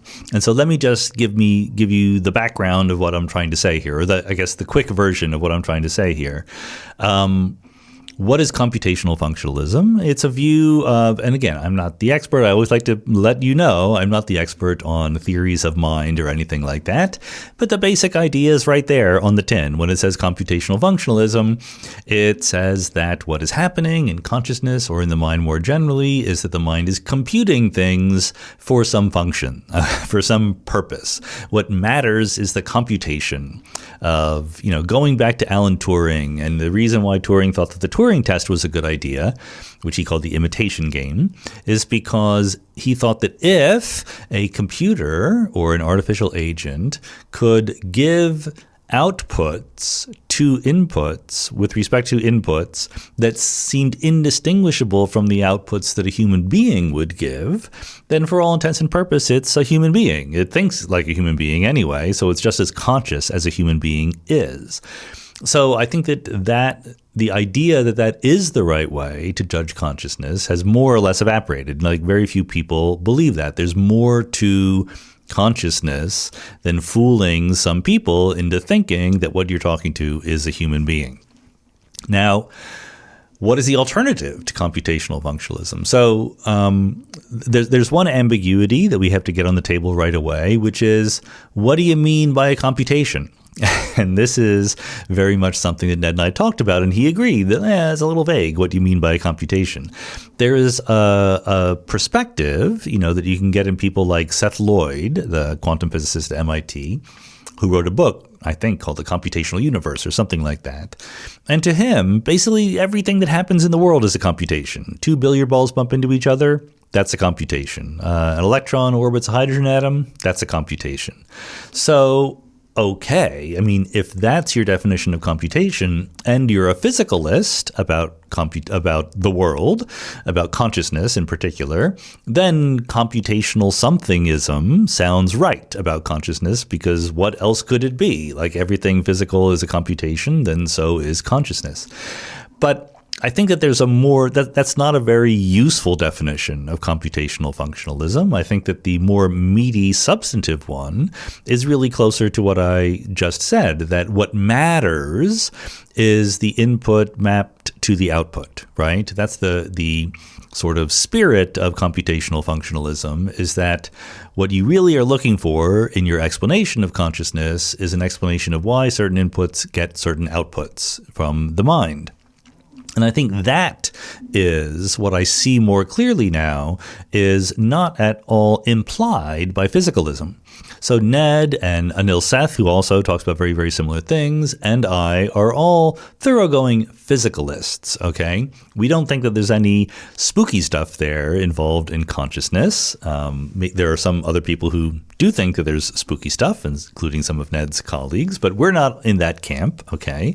So what I guess I would have thought a while ago before reading Anil and Ned is that there wasn't that much daylight in between accepting physicalism but not accepting computational functionalism for reasons just like this, mostly everything is a computation. And what changed in my brain is an appreciation of the importance of the processes that go into mapping those inputs to the outputs. So in other words, it's not an emphasis on the stuff doing the computation or doing the consciousness or whatever. I think that all of us in principle, I think that we all think that in principle, you don't need literal hydrocarbons to do consciousness. But in practice, the way that the hydrocarbons, the organic chemistry in our bodies instantiate consciousness is very, very different than what happens inside a computer, inside a modern computer. Let's forget about what computers could do someday, because we all agree. I agree that future computers could very well count as consciousness, as conscious. But the things that are going on in your brain when you are thinking and you're being conscious count. That's the point. That's the difference to me between saying yes to physicalism but no to computational functionalism, because computational functionalism doesn't care what is going on in your brain to get the input mapped to the output, right? It just matters what the output, it just cares about what the output is. And again, I want to emphasize that people can be fussy and have different definitions of computational functionalism, so I'm giving you mine, okay? I'm not trying to argue about what the definition should be. I think that what matters, forget about the definitions, is that it's a perfectly respectable point of view to imagine what Turing did, which is that what counts for consciousness is how the conscious creature is asked questions or is given stimuli and responds to it. And the alternative to that is that, sure, that counts, but also what counts is some processes, physical processes going on inside the box, okay? So it's not just a black box. It matters what is going on inside. And I'm trying to talk in very abstract terms because I'm very open to all sorts of different ways of instantiating consciousness. But the ways that we know involve, the metabolism and the organic chemistry going on in your brain, the conversion of free energy into heat and work, right? So all of that stuff could plausibly matter. And this intersects with the idea that I've had for a long time that something that matters for consciousness a lot is an appreciation for the passage of time. The fact, and I said this many times, the thing about LLMs that convinces me that they're not conscious is that they don't get bored. You can just keep an LLM there, not ask it anything, it will be fine. You could put a little extra program on there, a little subroutine that tells the LLM to, poke you and say, hey, I'm bored. But that's different than actually what is going on in a human being when they're bored. So that is my overall picture of why I do think that it's respectable to still be a physicalist but not be a computational functionalist in that sense. So to Sam's question, can I comment on the relationship between computational functionalism and the philosophical zombie thought experiment? Yeah, there's no relationship whatsoever. The philosophical zombie thought experiment, the more you think about it, the more you realize it's just not a very good experiment. It's just not a very good thought experiment. If you're really a physicalist about consciousness, the philosophical zombie thought experiment says you can imagine something that is physically identical to a conscious creature, but doesn't have conscious experiences. And the physicalist just says, no, you can't. Because what you mean by consciousness is some emergent way of talking about what is physically happening inside the creature. So the principled physicalist should just say at step one, where you say, I can conceive of a philosophical zombie, is to say, no, you can't. When you think about what consciousness is, you can't. And then the person trying to pose the thought experiment might say, well, I don't necessarily buy physicalism. And you can say, okay, that's fine. In that case, all you're doing is explaining that you already don't buy physicalism. You're certainly not making an argument against physicalism. And then to Amon's question, what is the strongman argument that leads to a refutation of computational functionalism? I think I just gave you that. Kyle's question, the necessary computations may simply be more complex than we may have imagined. Again, I think of it as, and maybe other people think of it differently. I'm just telling you how I think of it. It's not just that computations are happening, the computational functionalist point of view. It's that the different parts of consciousness themselves are fundamentally computations. In other words, fundamentally I mean that is what matters about them. And the thing about a computation is the algorithm you use to do the computation doesn't matter. There are different ways to divide numbers or to calculate the motion of the Earth around the sun. What matters is the answer. What matters is not the algorithm you use to get there. And I'm just saying that the algorithm in the case of consciousness might matter, not just the answer. And finally, what sorts of evidence, Zach asks, from future AI models and systems would begin to make you suspect the presence of consciousness? Well, certainly more evidence of an actual rich inner phenomenology of the sort that conscious creatures have, the idea of being bored and things like that. I mean, that's just a glib saying, but I want to see evidence that there's something going on inside the future AI model that maps onto all of the stuff that is going on beneath the surface. So I guess maybe a motto is the following: I'm not going to believe in consciousness until I believe in unconsciousness, until I believe, or subconsciousness, I guess, like all the things going on in our minds, the stream of consciousness, that kind of thing. In the same way the conscious creatures have it, would be a step toward convincing me. But let me say also, in perfect honesty, I don't really know the answer to this question fully, and I don't even have a strong opinion about it. I do think that, as I was sort of semi-teasing Ned at the end there, this is something that philosophers should really be thinking about very, very hard and very, very seriously, because we are making tremendous advances in AI, and this is going to be a relevant question that really is ripe for philosophical explication before it becomes too late. Okay, David Kudaverdian says, I'm a bit confused about how dark energy contributes to the curvature of space. Sometimes I hear that the curvature of our universe is very close to zero. What did cosmologists think about the value of the universe's curvature before the discovery of dark energy? That is, before it was understood that about 70% of the universe's energy content comes from dark energy. So first, I'm not sure if this is your question, David, but let me make sure everyone knows. There's general relativity, which says that gravity is the curvature of space-time. And certainly in the universe, there's plenty of gravity, right? There's not only gravity locally when you have planets and stars and black holes, but there are gravitational phenomena like the very expansion of the universe, okay? And so there is curvature of space-time, undoubtedly, clearly, nobody doubts that. When cosmologists talk about the curvature of the universe, they don't mean that. They do not mean the curvature of space-time. They mean the curvature of space. And they mean the curvature of space overall, the three-dimensional space that is sort of a good approximation to what the universe looks like on very large scales and is perfectly smooth. So we're ignoring the local gravity of galaxies and black holes and whatever, and just looking at the universe as a whole. So it's a well-known fact when you take your cosmology course that when you look at the universe as a whole and you divide it up into space and time, it's a special fact about cosmology that you can do that in a more or less unique way in our real universe. There's no guarantee that that had to be have been the case, but it seems to be. So that curvature, that three-dimensional space in which we live, could be positively curved, negatively curved, or flat. Those are the three, in principle, possibilities. Now, what did cosmologists think about the value of the curvature of space before the discovery of dark energy? That depends on the cosmologist that you talk to.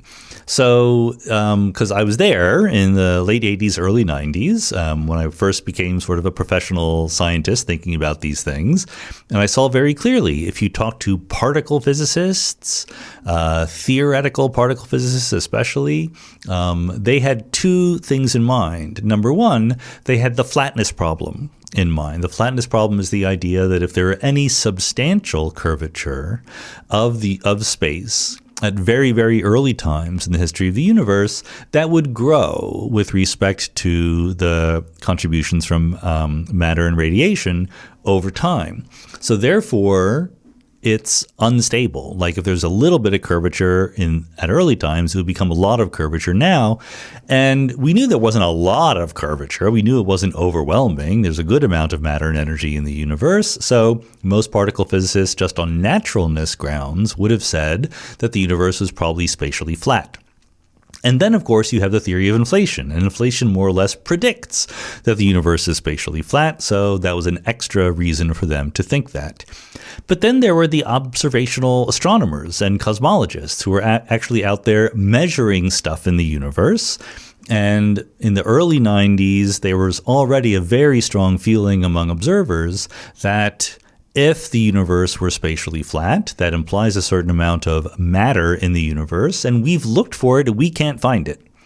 And by the late 90s, that feeling was extremely strong, and it was very, very well placed. They really should have seen the extra matter if it had made up the critical density of the universe, and the critical density is what you need to make space flat. So they thought that the universe was curved, was negatively curved. Space was negatively curved. So what happened in 1998 was suddenly you realize that, oh, there's dark energy. What that means is the astronomers were not going to find the energy necessary to make space flat when they were looking for matter, because the energy is not in the form of matter, it's in the form of dark energy. And the value that you needed to understand that the universe could be spatially flat was exactly compatible with what the observers were actually finding. So suddenly in 1998, the doubts were cleared up, and we realized, both theorists and observers, that more or less the universe is very close to spatially flat. Of course, there's always error bars on a real measurement, but as far as we know, that's the value that we have. Muffin says, I was recently having a debate on AI creativity and how it differs to human creativity. If you were to give an image-generating AI all of the images and data that Van Gogh had access to before he created his paintings, but not Van Gogh's work itself, would the AI feasibly be able to create his works, or is there something fundamentally different about the way that Van Gogh creates new things? For what it's worth, my instinct is that no, AI would not be able to create the Van Gogh. Humans have the ability to extrapolate beyond the things they've encountered, whereas AI is constrained to thinking within the data it's been trained on. But I'm struggling to put my finger on exactly what it means for humans to extrapolate beyond what they have observed. So as in many discussions of the capacities and capabilities of AIs, you have to distinguish between what might happen in principle someday and what is feasibly happening now or in the near-term future. So someday, if you do something very different than what is currently going on in AI research and you try a different attack, you might, as far as I can tell, be able to have AIs that are just as creative and interesting as humans. But if you just use the techniques of machine learning and things like that we currently are plugging into our AI models, I think that you have a point, Muffin. But I think that the point is not just that there's a special spark of creativity in humanity. I think that giving all the images and data that Van Gogh had access to is not giving the AI Van Gogh, right? I mean, Van Gogh had other things going on. He had a personality. He was hungry. He had various mental issues going on. He was worried about feeding himself and, being a success. There's a whole bunch of things going on. And therefore, he had access to things the AI wouldn't have. There's a more subtle but also important difference, which is that the way that current AIs create things is, as we were just talking about with consciousness, entirely different than the way that human beings create things. Like when a human being writes a story, a human being can have a reason to write the story. They might have a point they want to make, or they might have seen something that gives them an idea for a character or a plot point, or they just want to make money from, selling their story to Hollywood or whatever. And they want to they have desires to create certain reactions from the readers of their stories, right? They have envisioned, what would it be like if this person read this story? Would they get into it? Can we keep up the tension, et cetera, et cetera? So there's a whole framework of how human beings go about creating a story, which is completely absent in a modern sort of deep learning model that creates pictures. The deep learning model has just looked at all the pictures in the world and kind of interpolates between them given certain instructions, which is fine, which is, again, astonishingly good at what it does, but it's doing something very, very different. So you would have to make AI in a very different way if you wanted to do the same thing that human beings do. And I see no obstacle to doing that, but it's just not what is going on right now. Andrew Samrick says, hello from sunny Florida. I'm calling in my once-in-a-lifetime priority question here. Remember that Patreon supporters, who are the ones asking all these AMA questions, get to ask a priority question once in their life, which I will do my best to answer. So Andrew's question is the following. In the past few years, I've discovered a love of theoretical physics, and I'm wondering if and how to further my education and potentially work in the field. Please note that I studied history as an undergrad and later earned an MBA. I've only studied physics on my own. As best as I can reason, the world of academia is not made for people like me. I don't have a driving desire to be repeatedly published or to lead a department. I just want to flesh out a specific theory and determine if it's worthwhile or if I'm nuts.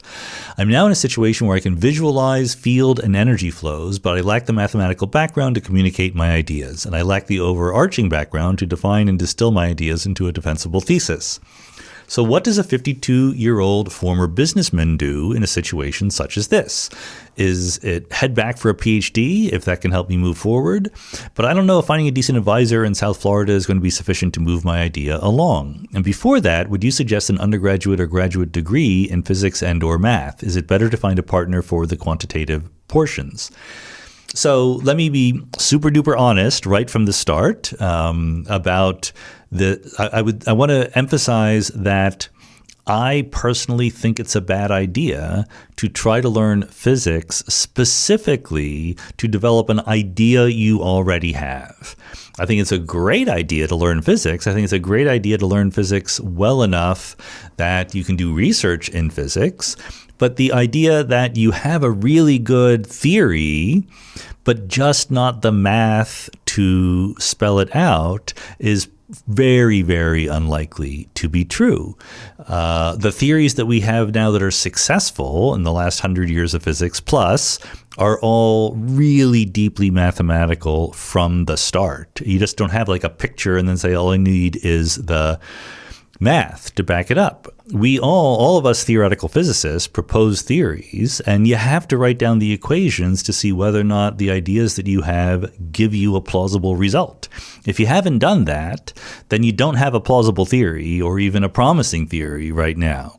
So I would be very much in favor of you learning new physics and trying your best to understand the cutting edge of research. But you have to go in with an open mind. You can't do it for the reason of developing a theory that you already have, or you're just setting yourself up for disappointment. Now, as to how to do that, I think there's lots of different ways to do it. Like, let's be blunt. You can just buy textbooks and read them.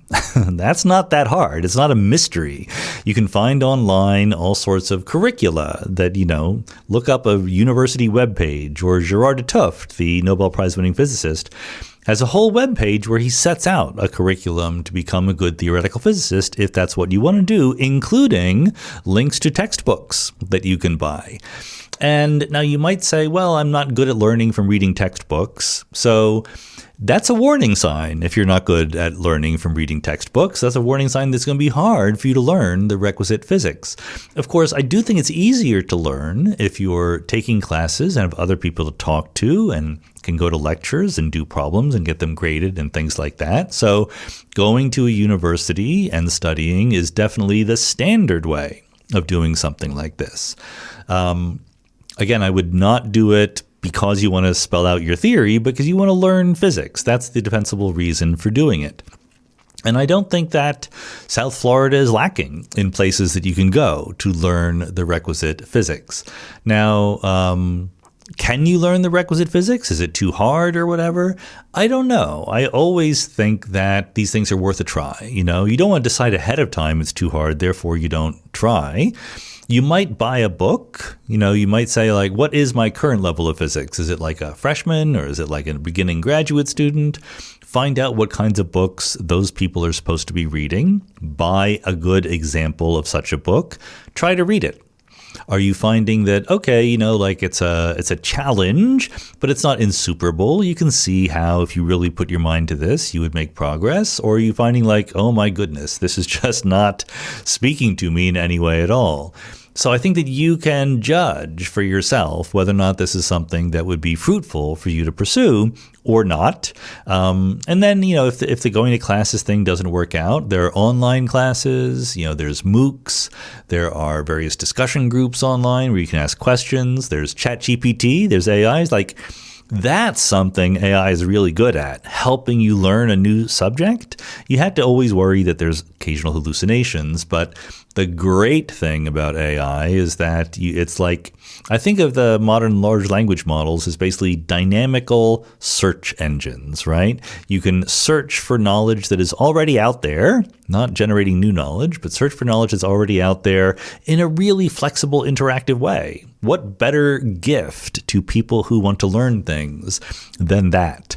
So there's a lot you can do. Do what works best for you, and report back. Give it 5 years. Let us know how it's been going.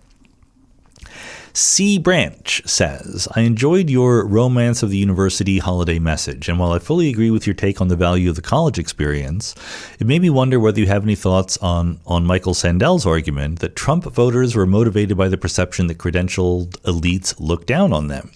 Could there be some truth to the charge that we are guilty of disdain toward the non-college educated? I'm absolutely sure there could be some truth to that charge, that some people are guilty of disdain toward the non-college educated. That's a sufficiently vague statement that it's hardly worth engaging with. I mean, it's certainly true. Other people are not guilty of disdain toward the non-college educated, so I think you have to be a little bit more careful about thinking about the dynamic here. I think that you would need evidence to convince me not that Trump voters are perceiving the credentialed elites are looking down on them, but that credentialed elites really are looking down on them systematically, not just like one or two examples of people saying things like that, but like really that's an existing consensus among credentialed elites.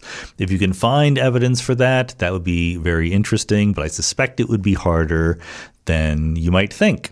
What's easy to find is evidence of people complaining that credentialed elites look down on them. And this is why I'm not quite so sure that there's anything actionable to do to fix this problem. The problem is not the actual looking down on, the problem is that one political side leverages the perception of credentials elites looking down on them to gain a political advantage, but they can leverage that whether or not the accusation is true. People are ready to be defensive about things like that. I think it's more helpful to concentrate not on, I don't want these people to think I'm looking down on them, and more on just let's make the world better for everybody. Let's make the world better for people who are educated, people who are not educated, people who've had opportunities. Let's make sure that there are as many opportunities out there. That's, I think, what I would rather put my effort into thinking about. Christoph Radomski says, you often invite people at the opportunity of them releasing a book. Do you really find time to read that book so you can relate to it during the show? Well, not the whole book, no. In fact, so the short answer here is no, I do not read the whole book, but yes, I do read parts of it and I try to get the gist. But in fact, the good news is that I think that's the right thing to do. I don't want or need to read a whole book to talk to someone on a podcast. It's not my job to say what's in the book, right? It's my job to ask them what's in the book. But the reason why you need some background reading the book is because you can't just say, so what's in your book? That's not a very useful discussion. And I do live in fear. The real reason to read the book is I live in fear that the guest has something really, really interesting to say, and I just never give them the opportunity to do so because I don't ask the right question, right? So I read the books or enough of the books that I can get a feeling for what are the interesting points in the book, what are the important claims that are being made, so I can make sure that we have time to talk about them. I will say parenthetically that even though I'm sure I do it myself as a book author, it's very annoying when people have, 12 chapters in their book and you look at the table of contents and all of the chapter titles are like an unexpected journey or there are other like playful, fun things that are cute and convey no information whatsoever about what is in the chapter. As someone who wants to get the gist of the book without reading the whole thing, the good ones I do end up reading, but not necessarily before the show. But I want to get the gist of all of them, and it would really be nice to have chapter titles that conveyed an impression of what is inside the book. I suspect that's just good advice more generally. I suspect that it's useful for people who decide whether they want to buy the book to be able to look at a table of contents and see what the chapters actually are about. Certainly in the biggest ideas in the universe, I just label them in the most simplistic way, right? Chapter 8 is entropy or whatever it's going to be. Chris Kaltwasser says, you've argued that we shouldn't posit non-physical entities when physical explanations suffice, but consider abstract objects like fictional characters. On a strict physicalist view, Sherlock Holmes would seem to exist only insofar as there are physical representations and cognitive practices sustaining him. If all such instantiations were destroyed, there would be no remaining truths about Sherlock Holmes. Many people find that conclusion deeply unintuitive. It suggests that truths about abstract objects are contingent on the continued existence of their physical tokens. If you're comfortable with that implication, fair enough. But if not, what principled reason is there to resist a similar move in the case of consciousness, where subjective experience seems equally resistant to reduction to physical description alone? So I think there's a lot of interesting issues going on here that are kind of jumbled together a bit. So I'll try to say what I usually try to do, which is some things that I think are true, and you can figure out for yourself whether I'm actually answering the question. I don't think that abstract objects, whether they are fictional characters or mathematical ideas, exist in the same way that physical stuff exists. I am a reality realist. I think that what exists is the physical world. What other things are ways of talking about the physical world that may or may not be useful or illuminating in various circumstances. I would not say that Sherlock Holmes exists. I would say that the idea of Sherlock Holmes is represented in various physical items in the world, and it's a useful concept to invoke book and you can talk about it in a sort of casual way. Sherlock Holmes would have done this, understanding that you don't really mean the same thing as you would if you were talking about a real physical person. I don't quite understand why that would connect to an idea like, if all such instantiations were destroyed, there would be no remaining truths about Holmes. That doesn't sound right. What there would be is no more physical instantiations about Sherlock Holmes. It would still be true that in the past, when there were such instantiations, one could say such and such a thing about what those instantiations were doing. So I don't think that the truths about abstract objects are contingent on the continued existence of their physical tokens. There's plenty of truths about circles without the circles physically existing, or indeed without any perfect circle ever physically existing. So I don't think that connection really goes through. Finally, with consciousness is not an abstract object. Consciousness is just a set of properties that exist in a higher level emergent description of people and how they interact with each other. I don't think it's resistant at all to physical description like some people do, and I think that most claims otherwise are mostly begging the question. But again, these are all things that I am happy to be wrong about if someone convinces me otherwise. Steve Bonner says, in your excellent episode on neutrinos with Ryan Patterson, he describes how researchers create streams of neutrinos, then detect the electron and muon neutrinos by watching for the production of electrons and muons, respectively. He didn't mention a similar approach for tau particles. Are tau neutrinos also produced in the streams from accelerators? And do the tau particles that are released in the detector live long enough to be seen? So I'm not the person to ask these questions to, honestly. Like, these are detailed questions. I worry about mixing them up. So I'll tell you things that I think are more or less right. I mean, I see no reason why you wouldn't make tau neutrinos just as well as electron and muon neutrinos. But yes, if an interaction happened where a neutrino created a tau particle, the tau particles decay very, very quickly. I don't know exactly how quickly. So in the world of particle detectors, you have various resolutions about how long a particle needs to live before you can literally see a track for it. And what often happens is, if the particle lasts a long time, you can see a track and you can see how it bends in a magnetic field, and you go, there's that particle. Because you can basically infer its mass. If it only interacts a little tiny bit, then basically what you see is what it decays into. And if it lives a little tiny bit, but not too short, then that point at which it decays into other things will show up a little bit displaced from where the particle was actually created. So you can measure that displacement, and that tells you something about the lifetime. If it only lasts a very short period of time, then you don't see it at all, and you infer its existence from the statistics of what it decays into. For example, with the Higgs boson decays way too quickly for you to actually see the Higgs boson. When we say we've discovered the Higgs boson, no experiment, including Large Hadron Collider, has actually seen a Higgs boson, and probably never will. What you see is a slight enhancement in the production of certain decay products at certain energies when you make a Higgs boson at that energy. So I think that what I don't remember is what the actual lifetime of a tau particle is, the tau lepton. I don't know if it's so short that you can never see it, or if it's long enough that you can see a little displacement or even a little tiny track. That's outside my expertise right now. The Nine-Tail Fox says, do you think that there is much credence to the idea that we are moving more away from capitalism and seemingly more into techno-feudalism?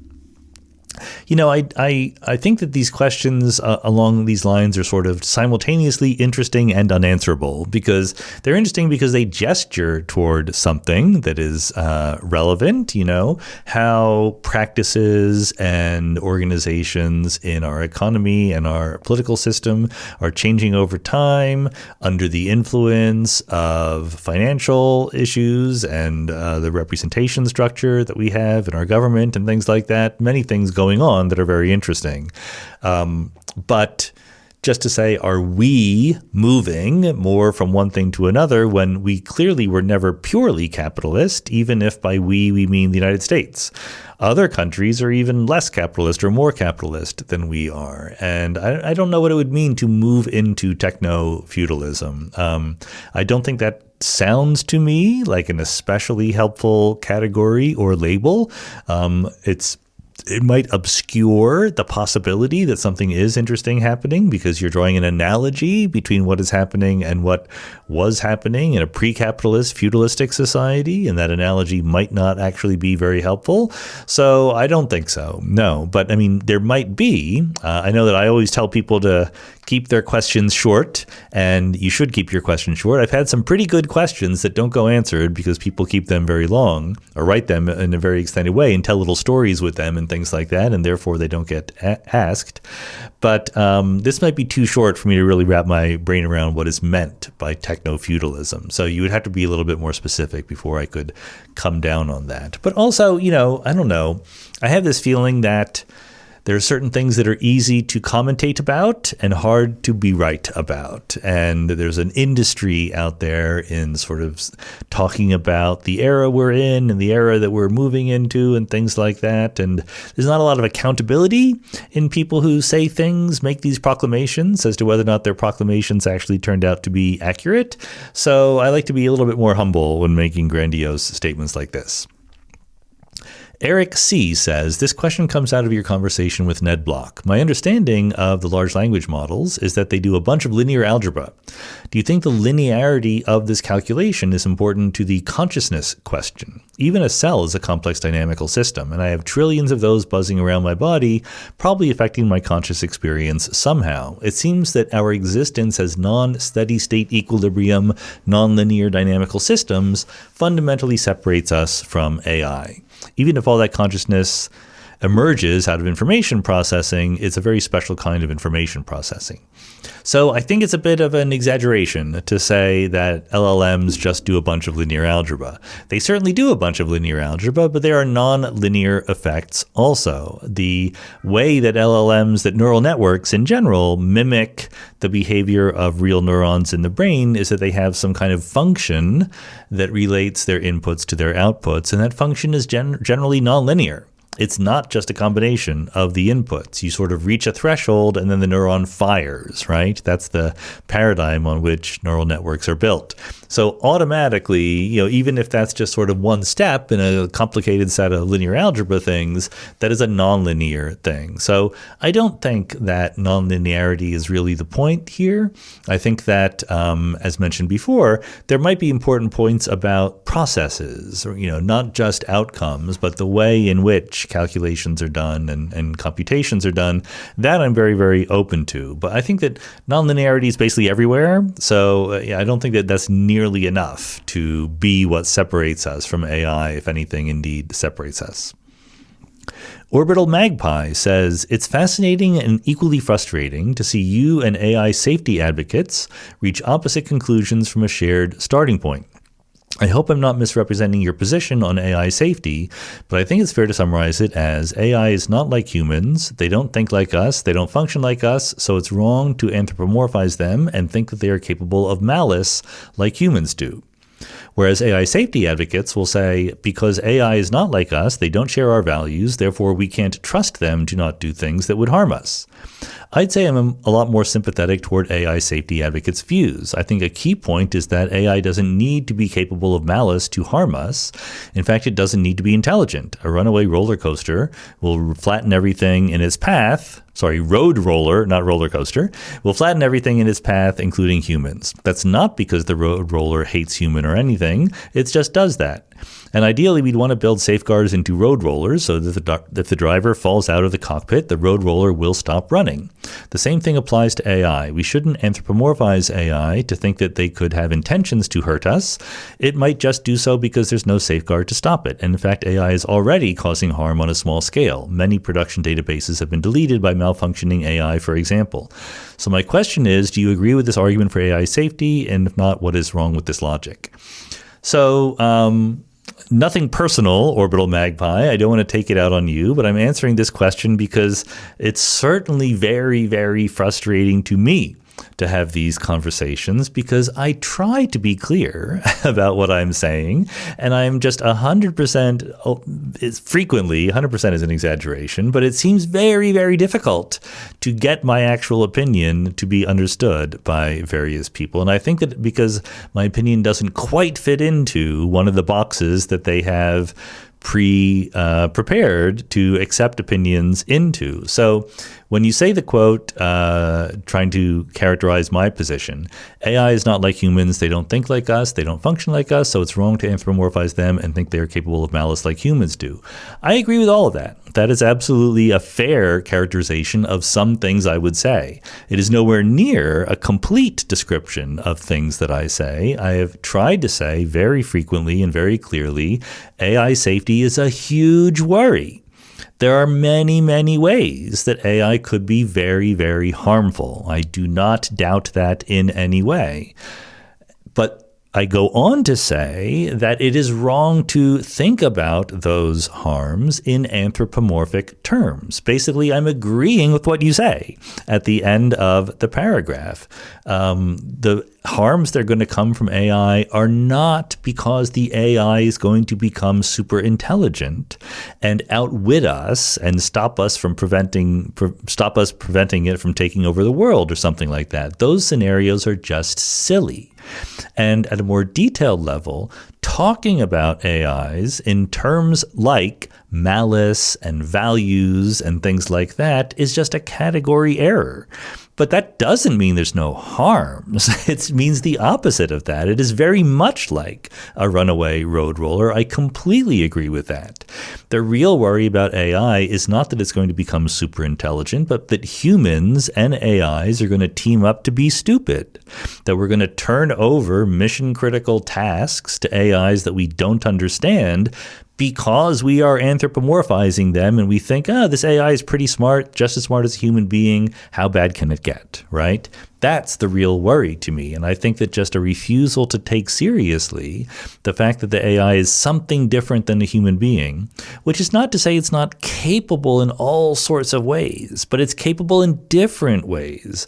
And the sort of glossing over the differences is going to lead to misunderstandings, and that's going to lead to safety harms, things like that. There are huge harms being done by AI. Just, if you follow my Blue Sky feed, you will see all sorts of scientists complaining about the fact that the scientific literature is being completely polluted by junky AI written papers, right? That's a very, very minor harm, but compared to some other possible ones, but it's very, very clearly out there. So the fact that I don't want people to anthropomorphize AIs is the opposite of saying that I'm not worried about AI safety. Nikin says, why is non-equilibrium physics hard? So that's a good question, but there's a short and glib answer, which is that all physics is hard. There's a slightly less glib answer, slightly less short, but still pretty glib and short, which is, given a system that you want to analyze, there's usually only one way to be equilibrium. If you tell me if you have a box of gas and you tell me the density and temperature and pressure and whatever, and tell me it's in equilibrium, then I know what it's doing. There's nothing more to say about it. But there are many, many ways to be non-equilibrium. So just characterizing what is possible in the world of non-equilibrium physics is much, much harder, much less saying how it actually behaves. And so I think that the real answer is sort of tending toward being a little bit more direct and clear about why it's harder to say how these things behave. And it's related to the fact that equilibrium systems basically have unique states that they can be in given some external parameters. When you let something relax to equilibrium, the final state it reaches is basically an attractor. Right? Once you know that entropy is increasing, and once you know the system is trying to equilibrate in various ways, there is, by the way, a distinction between thermal equilibrium and thermodynamic equilibrium. those sound the same, but they're not.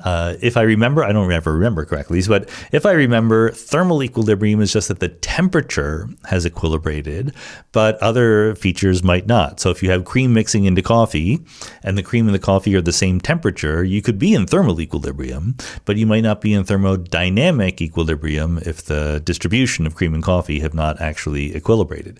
But anyway, once you tend toward thermodynamic equilibrium, that's kind of all you need to know. You don't need to tell me the specific path that the system takes to go from its non-equilibrium state to its equilibrium state if all I care about is where it ends up. In the world of non-equilibrium physics, the details start to matter. You might care about the way in which something behaves and evolves and is dynamical in the non-equilibrium world. And there you're not going to have a nice, simple attractor point that you go to. You're going to care about all the details of the path along the way. So there's just always going to be a lot more complexity when you do non-equilibrium physics, which is too bad because most of the world is pretty non-equilibrium. Donovan H. says, finitism or finitism. I honestly don't know how to pronounce that word, even though I've written papers with a word in it. Finitism, I guess, because things are finite, right? Not finite. So let's call it finitism. I've seen a couple of articles, says Donovan, seen a couple articles lately about the idea that there's something wrong in physics if we are postulating physical objects having infinite properties, like black holes having infinite curvature or space-time being infinite. If it's not a straightforward reductio ab absurdum, it does feel incongruous to think of finite things with infinite properties. Could we take the infinities out? Should we?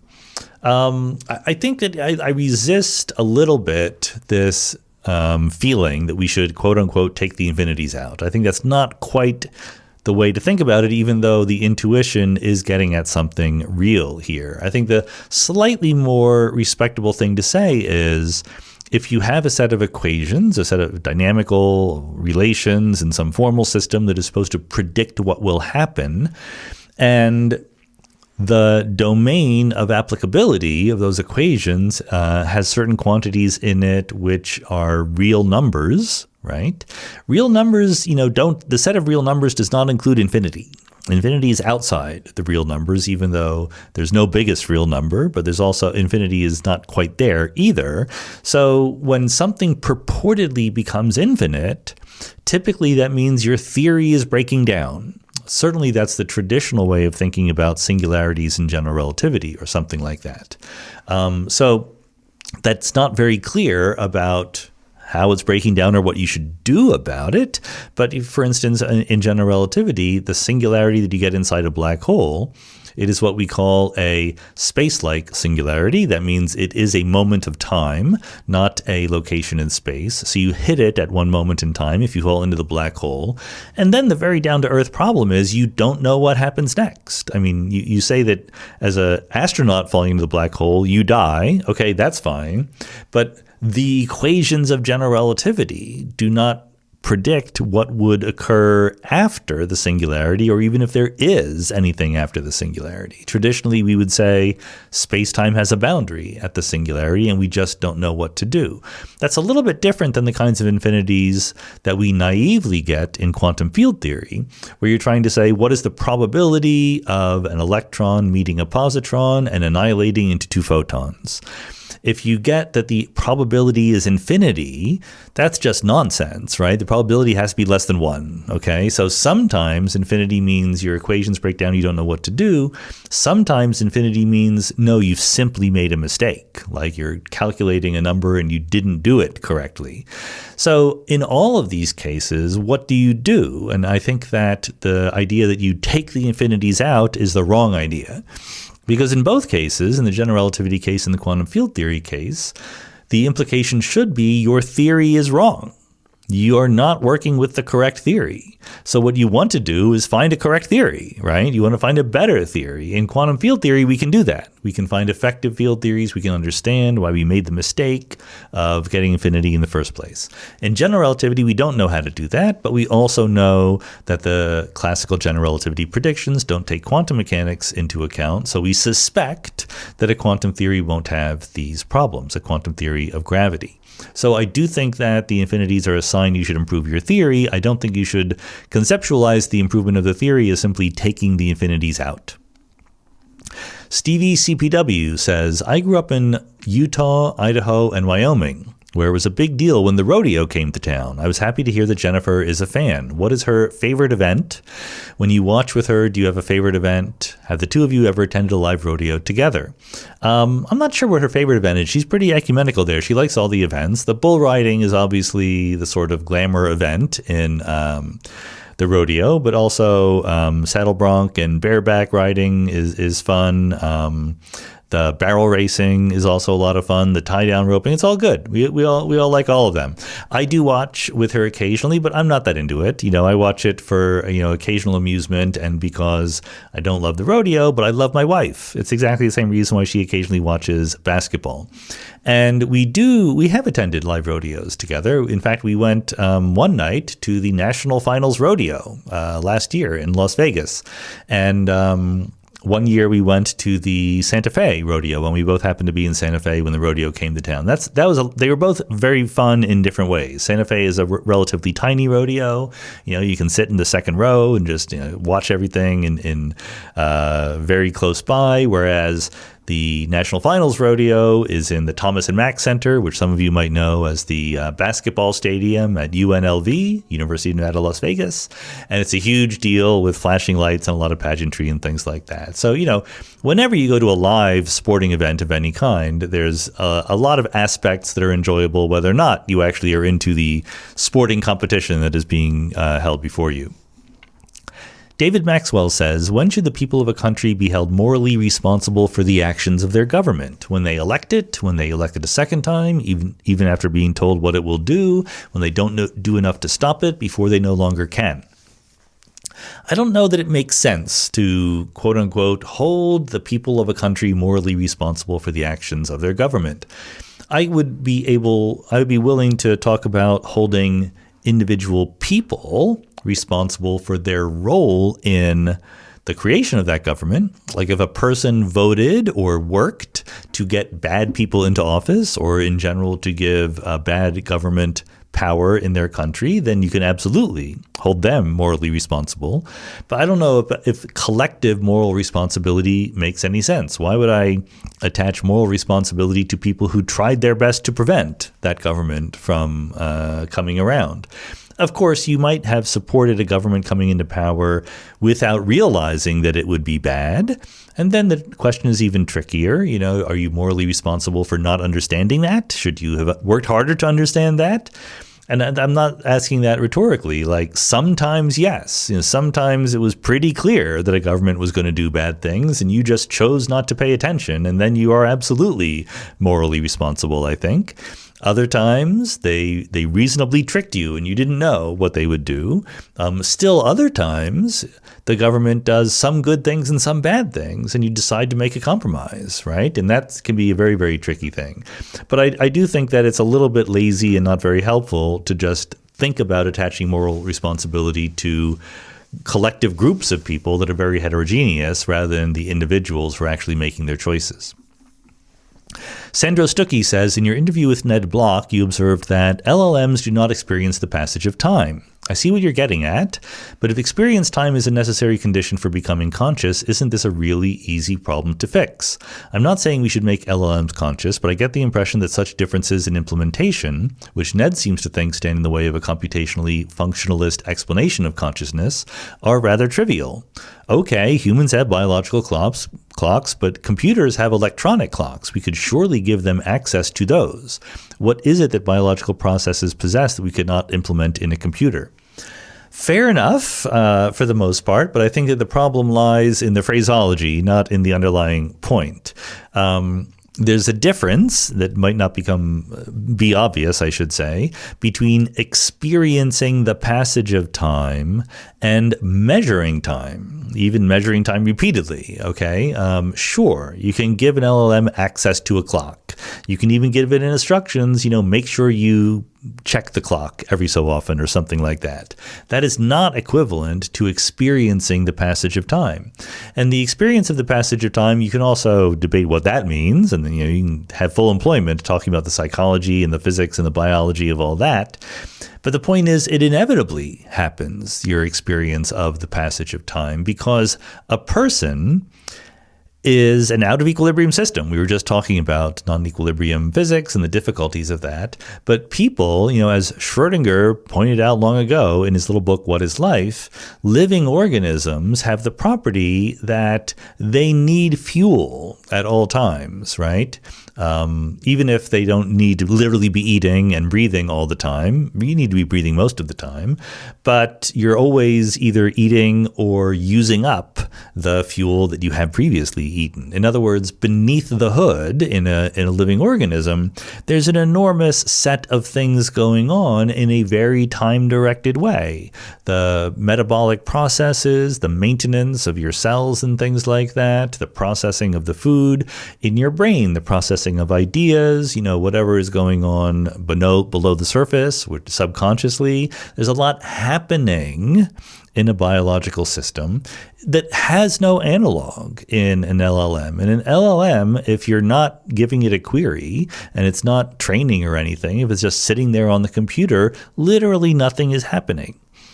So to make it closer to the experience of time as experienced by a biological organism, you would have to radically change. I don't think trivially change. You have to radically change what the LLM was. You would have to make it something that relied on an external source of something, information, free energy, whatever it is, and then have a sort of constant churn below the surface where it was using that resource to maintain its out of equilibrium configuration.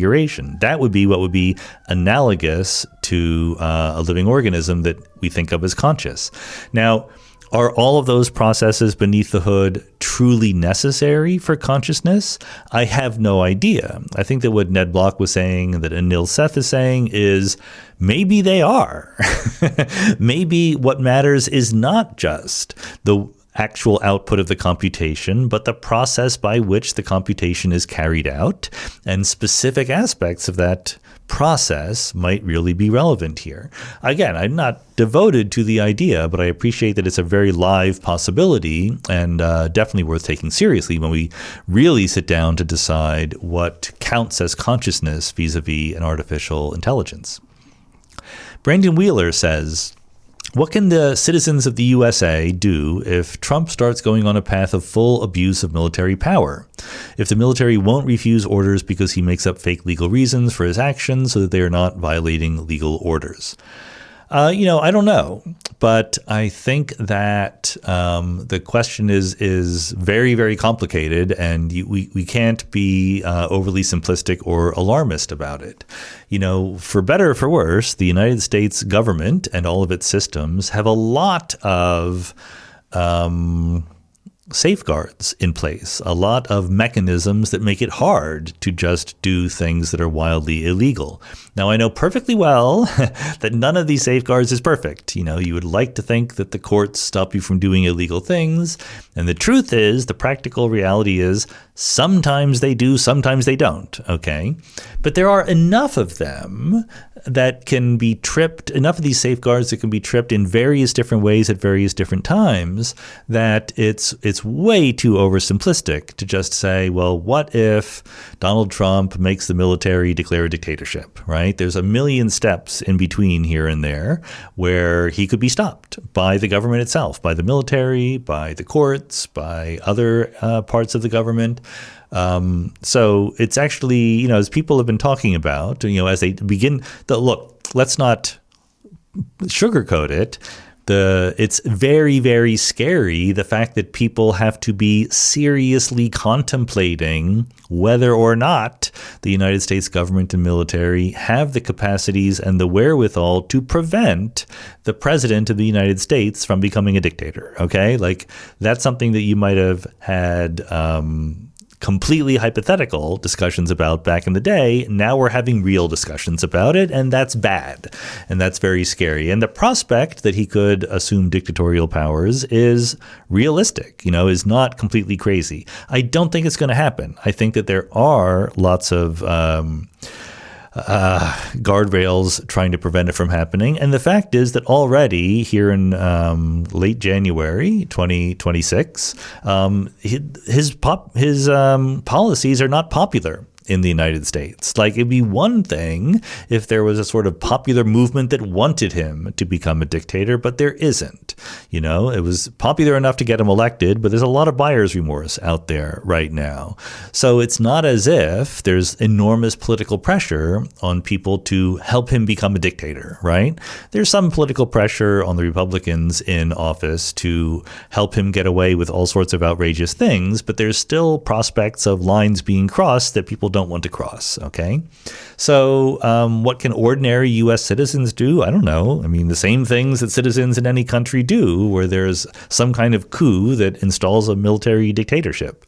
None of them are good things. None of them are pleasant. None of them are guaranteed to be effective. None of them are things that we've ever had to contemplate in the last 250 years here in the United States. But yeah, those are the kinds of things that we would have to do. I can't even say what they would specifically be because they depend on details that we don't know about yet. But drastic times would call for drastic measures. Erkan Sertelli says, when you say that the universe can be described by a vector in Hilbert space evolving through time, that gives me the impression that we are accepting a Newtonian time structure where time is like a universal number line, and each point on the line maps to a single state for the whole universe at the moment. However, we know that time is more subjective in the real world, and there's no notion of simultaneity across meaningful distances, let alone the entire universe. How should one reconcile this contradiction? Sure, I think this is a question that people have asked in various ways, not here on AMAs, but when I talk about these things, they do sometimes ask about them. But I don't actually think this is a big deal. I think that, when we pass over from Newtonian worldview, where time and space are separately absolute and real, to a relativistic worldview, where time and space are just two different aspects of the single underlying space-time, we sometimes say that there's no universal, well-defined notion of time. And as such, that's true. That is correct. It doesn't mean, though, that we should stop using time in our equations.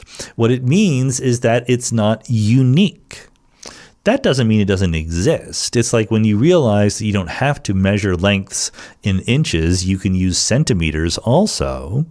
That doesn't mean you have to stop measuring lengths. It just means you have to tell me, are you using inches or are you using centimeters?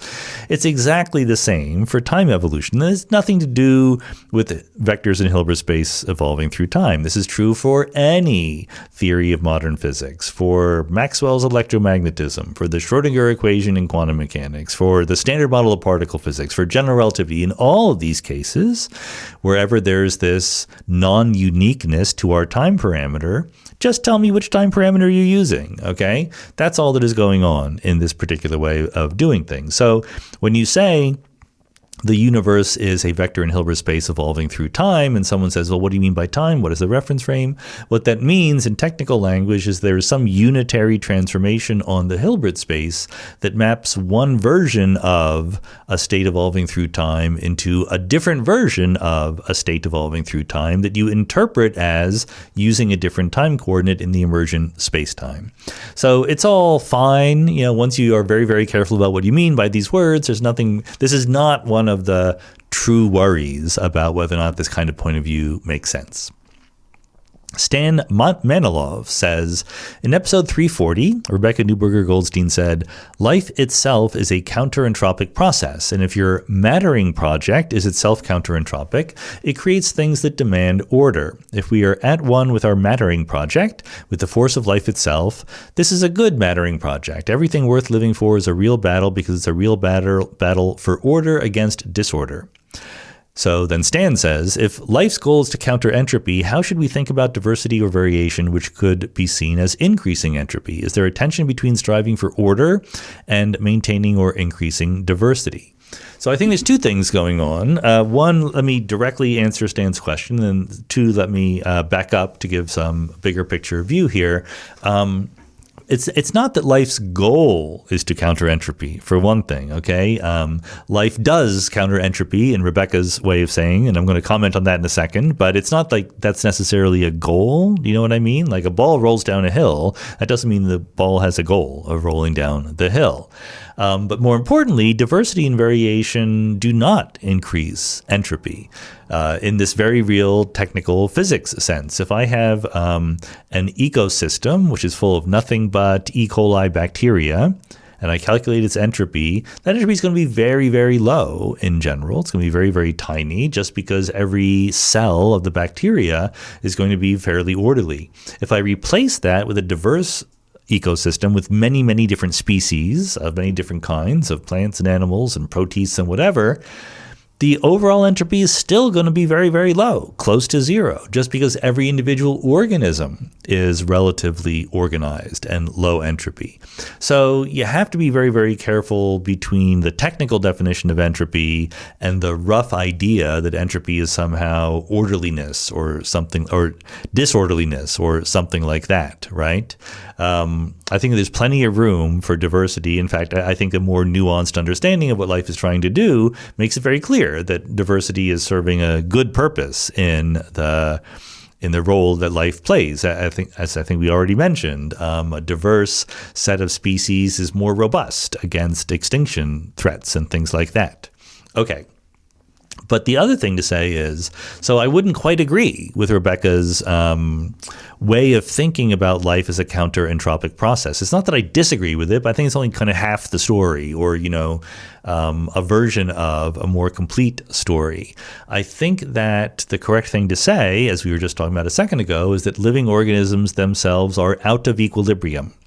That is to say that they're not maximum entropy, right? If you went to maximum entropy, it would all be like just smoothed out mush, and that would not be very interesting, would not count as a living organism.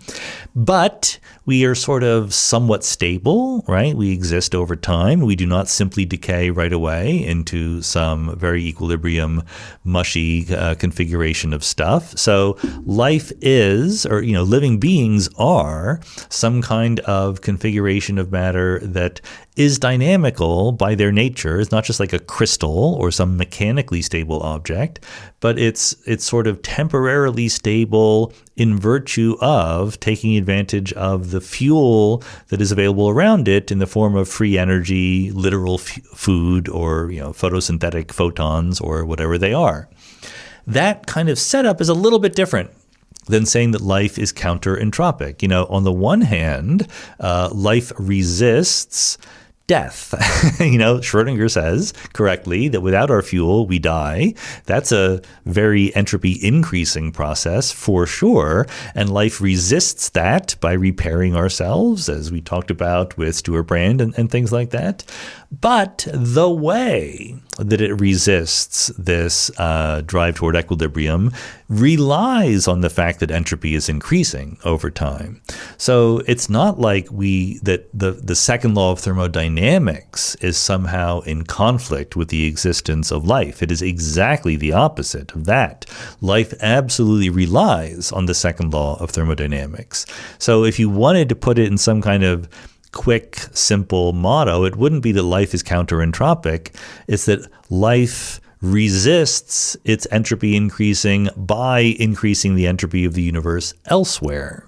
So it's a little more subtle, a little more complicated, and I think is completely compatible, to get to the point of Stan's question, with the idea of diversity growing over time. And, we're nowhere near as diverse and as complex as we can be here in the biosphere of the Earth. Horst Wurst says, I asked a couple of years ago what your Bayesian prior was about finding evidence of life within the next generation of telescopes in, say, the next 40 years. And I remember it was really low, like 10% low. Has your opinion about the likelihood of finding life on other planets changed after your episodes with Nick Lane on the origins of life and Blaise Aguirre-Iarcas on the emergence of replication?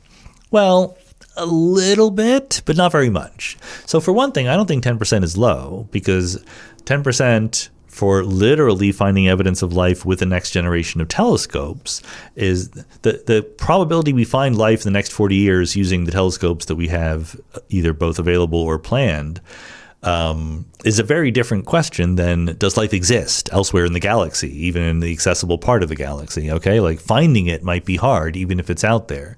Having said that, I don't consider 10% to be a low probability at all. 10% things happen all the time. I often say this, as a poker player, you don't have to play many hands before things that are 1% or 2% chances just keep happening over and over again, right? Like if I do something 10 times, I'm going to get some less than 10% things probably, right? So I don't think that's a low probability at all. Now, whether the credences have changed a little bit, I do think that the computer replication stuff from Blaze's podcast does point in the direction of the robustness of life forming. But there is also like a cynical take on that. What really that showed is that once replication starts, it takes over. That's a less difficult claim to believe than one about the probability of replication starting, right? So those are two different things. What is the probability the replication starts? And secondly, if it starts, does it take over?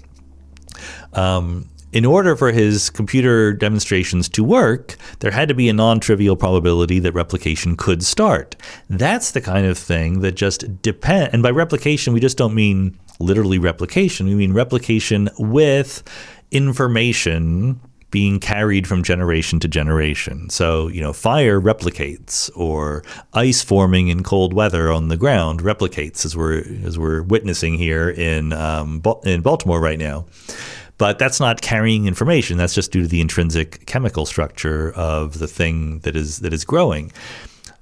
Living beings and the little computer programs in Blaze's computer have some equivalent of genetic information that is passed down from generation to generation. So that kind of replication starting, there's one question, how likely is it to start? The other question is, does it take over? It's not so surprising that it takes over.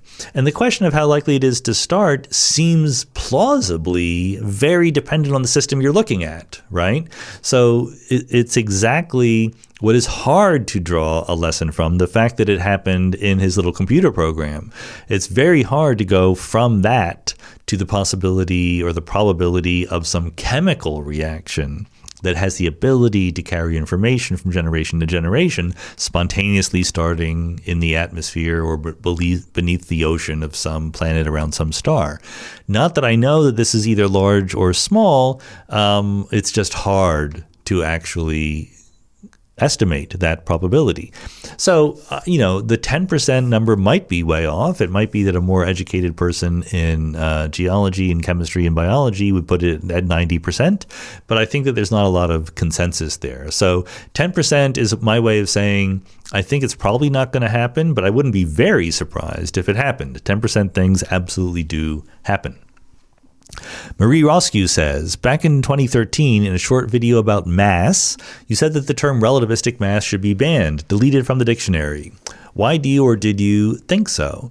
I forget exactly the context in which I was saying that, and so you could argue about whether banning words is a good thing or not, but I don't think that relativistic mass is a useful concept. And look, these are all, this is an argument about words, okay? Not an argument about physics. If you want to talk about relativistic mass, that's fine. The question is not what really exists or how physical systems behave. The question is, how do we best describe them? And there's a way of describing systems in special relativity that says that there's something called the mass, but the relativistic mass depends on the velocity and it grows with increasing velocity. And some people can talk that way. I find it better, more clean conceptually and calculationally, to treat the mass as a fixed constant parameter for a single particle or for an object who's not changing its composition or what it's made of or anything like that, okay? What changes is the energy. The energy is what really matters. That's E equals mc squared, when the thing is not moving at zero velocity. And then there's the relativistic energy, which is mc squared times a relativistic factor that gets bigger and bigger as the object goes closer and closer to the speed of light. So technically 1 over the square root of 1 minus v squared over c squared. And it's just easier and better to think of mass as something that is fixed. So you talk about the mass of a particle, right? When you talk about the mass of a proton, you don't tell me how fast it's moving. You treat that as a number that is fixed once and for all. When you talk about the energy of a proton, you certainly do care how fast it's moving. It's just a cleaner way of dividing up the roles of these different concepts. Patrick Brown says, I often hear or read physicists describe a calculation as hard. What does that really mean? Does this description translate to a certain class of problem, i.e. one which takes 3 days to complete? Maybe it's a practical impediment to progress rather than a conceptual one. I'm interested to understand what makes a calculation hard at the highest levels. Look, that's a very subjective thing, but I like the question because I like questions that give me an opportunity to think about and hopefully communicate, what the actual working life of a theoretical physicist is. We do talk about we physicists do talk about calculations being hard all the time. I think if you can do here be my rule of thumb. Taking into account that I have never thought about this before, and I'm making up this rule of thumb after Patrick asks the question. So my rule of thumb would be, if you can do the calculation in a day, it's not that hard. If you can do it in an hour, it's certainly not that hard. But if it takes, like most of a day, then maybe if you're feeling that kind of way, you could get away with saying that one's hard. If it takes 3 days to complete, that counts as a hard calculation, I think. But it's not a very firm way of talking because some calculations can take months, right? So if you have just finished a calculation that takes months, I don't think I've ever done a calculation that takes months myself, but I've certainly done ones that take days, several days. If you've just done one that takes months and someone else says, oh yeah, my 4-day calculation, that was really hard, you're going to look at them like, oh, come on, right? That wasn't that hard. It's subjective. It's not a hard and fast thing, but it's all relative to the capacities and resources of human beings, right? It's if someone else can do the calculation in 5 minutes and it takes me a month, it's hard for me, but it's not hard for them. ICT Montreal says, you often argue that on Bayesian grounds we should stop asking why once additional hypotheses no longer improve explanatory or predictive power, even if that means treating the laws of physics as brute facts. My question is whether the same stopping rule applies to the normativity of truth itself.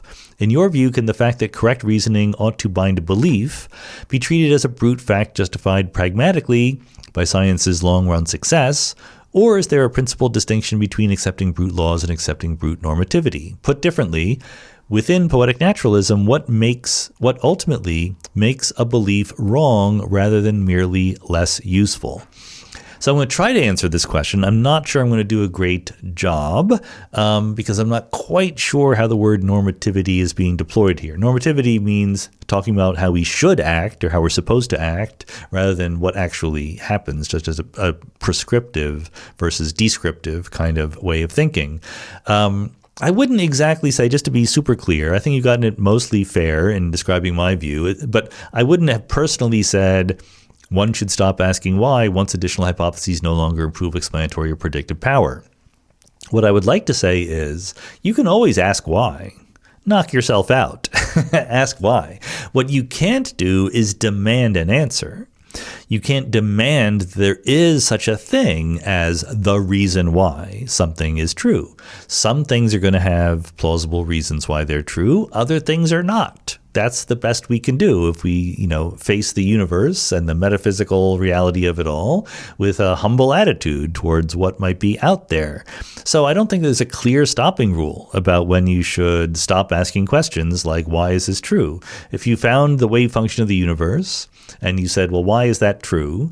Maybe the answer is it's just the way it is. Like there isn't any deeper answer. But maybe there is a deeper answer that you could find one. So by all means, keep looking. Please don't stop if you're driven to do that. Different people will have different ways of judging whether or not such a search, such a task is actually fruitful or not.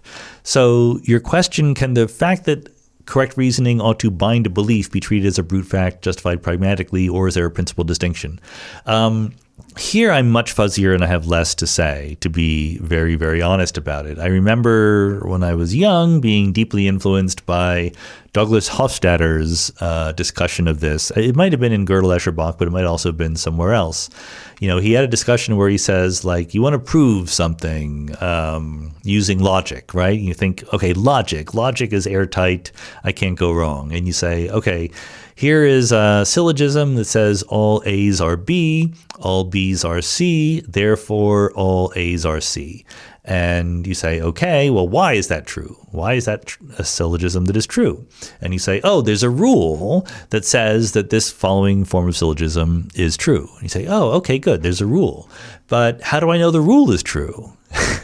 And you can see, I'm not going to go through the whole thing, but you can see where this is going. Well, there's a rule that says the rule is true, right? And so he, has this long set of nested set of beliefs that you can buy into and everything.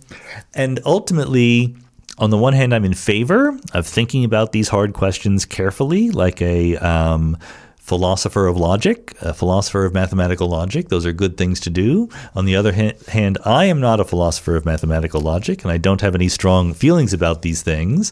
As a scientist, I am happy with the pragmatic justification, with, okay, at some point, these rules work, let's use them. Maybe I can't prove that they need to work in some normative way, but until you give me a reason for thinking they won't work, I'm going to use the rules of logic and things like that in their standard senses. Keith says, I started Drops of God this weekend with my spouse. It is about wine, vineyards, neat wine detective work, and some nice drama so far. While watching, we were wondering if you all had checked it out, and what do you think? Yes, we're huge fans of Drops of God. Some of you might know that Jennifer's job is a science and culture writer at Ars Technica. So she both covers science stories, cool physics ideas, but also reviews TV shows and movies and things like that, and has a year-end roundup where she says, the 10 top best. And I think Drops of God is not from this last year, but the year before. But it was absolutely in her top 10 list. It's a great show based on a Japanese manga, I believe. And there's, both a French side of the story and a Japanese side of the story. But in the TV show, there's people speaking Italian and English and a whole bunch of different things. And it's there's competition between two people who have different stances on what it means to be a sommelier and really think about wine and stuff like that. And so, pushing all my buttons. I love it. It was great. I believe they are doing a second season scheduled to come out soon, although it's one of those things, season one was pretty self-contained. I'm not sure if it needs a second season, but hopefully they'll do a good job. Robert Boyle says, I did my degree in mathematics at Cambridge, England back in 1987, and I took all the theoretical physics options I could, such as GR and quantum mechanics. It's been great to try and catch myself up again through your podcast and books. You've also inspired me to take more of an interest in philosophy, something I never studied. But when I asked ChatGPT to give me recommendations for books to read, the top pick is History of Western Philosophy by Bertrand Russell, first published in 1946.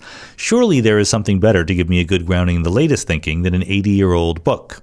What would be your top recommendations for someone who wants to understand the core ideas and get an up-to-date view of the latest thinking? Something that is close to what you might write yourself if you ever got around to writing the biggest ideas in philosophy. Well, it's a little bit hard because philosophy is very big, right? What is going on in modern, philosophy of physics is not very connected to what's going on in moral philosophy or aesthetics or whatever. So it's very hard to get a big picture overview like that. There are things like, the Cambridge Encyclopedia of Philosophy, these giant books that try to give you an overview in many things, but it's not systematic. It's like an encyclopedia. There's lots of little entries in there, and you can pick and choose the ones you want. Even though it's an encyclopedia, it's just one volume. It's not too intimidating. I guess the one fun recommendation, the two recommendations I would do is either think of a specific field that you care about, like philosophy of quantum mechanics or something like that, and read books in that. There's good books by David Albert, Tim Maudlin, other people If you do ethical philosophy, like, you could do worse than read The Theory of Justice by John Rawls or something like that, even though it's a little bit out of date. But there is a fun book that I can recommend that I don't know if I ever have by David Papineau. David is a philosopher somewhere over there in the UK. I don't know, but he's a very good philosopher. I like his stuff. And he has written a relatively short book called Philosophical Devices: Proofs, Probabilities, Possibilities, and Sets. Now, it's still, a relatively focused set of material. It's what you might call metaphysics and epistemology, right? So logic, language, things like that. But he's giving you the overview of how people think about those topics in the modern world. So he's not talking about morality or aesthetics or various other parts of philosophy. And he's certainly not talking about the history of philosophy that much. So again, you might just not have one book that does everything that you want it to do.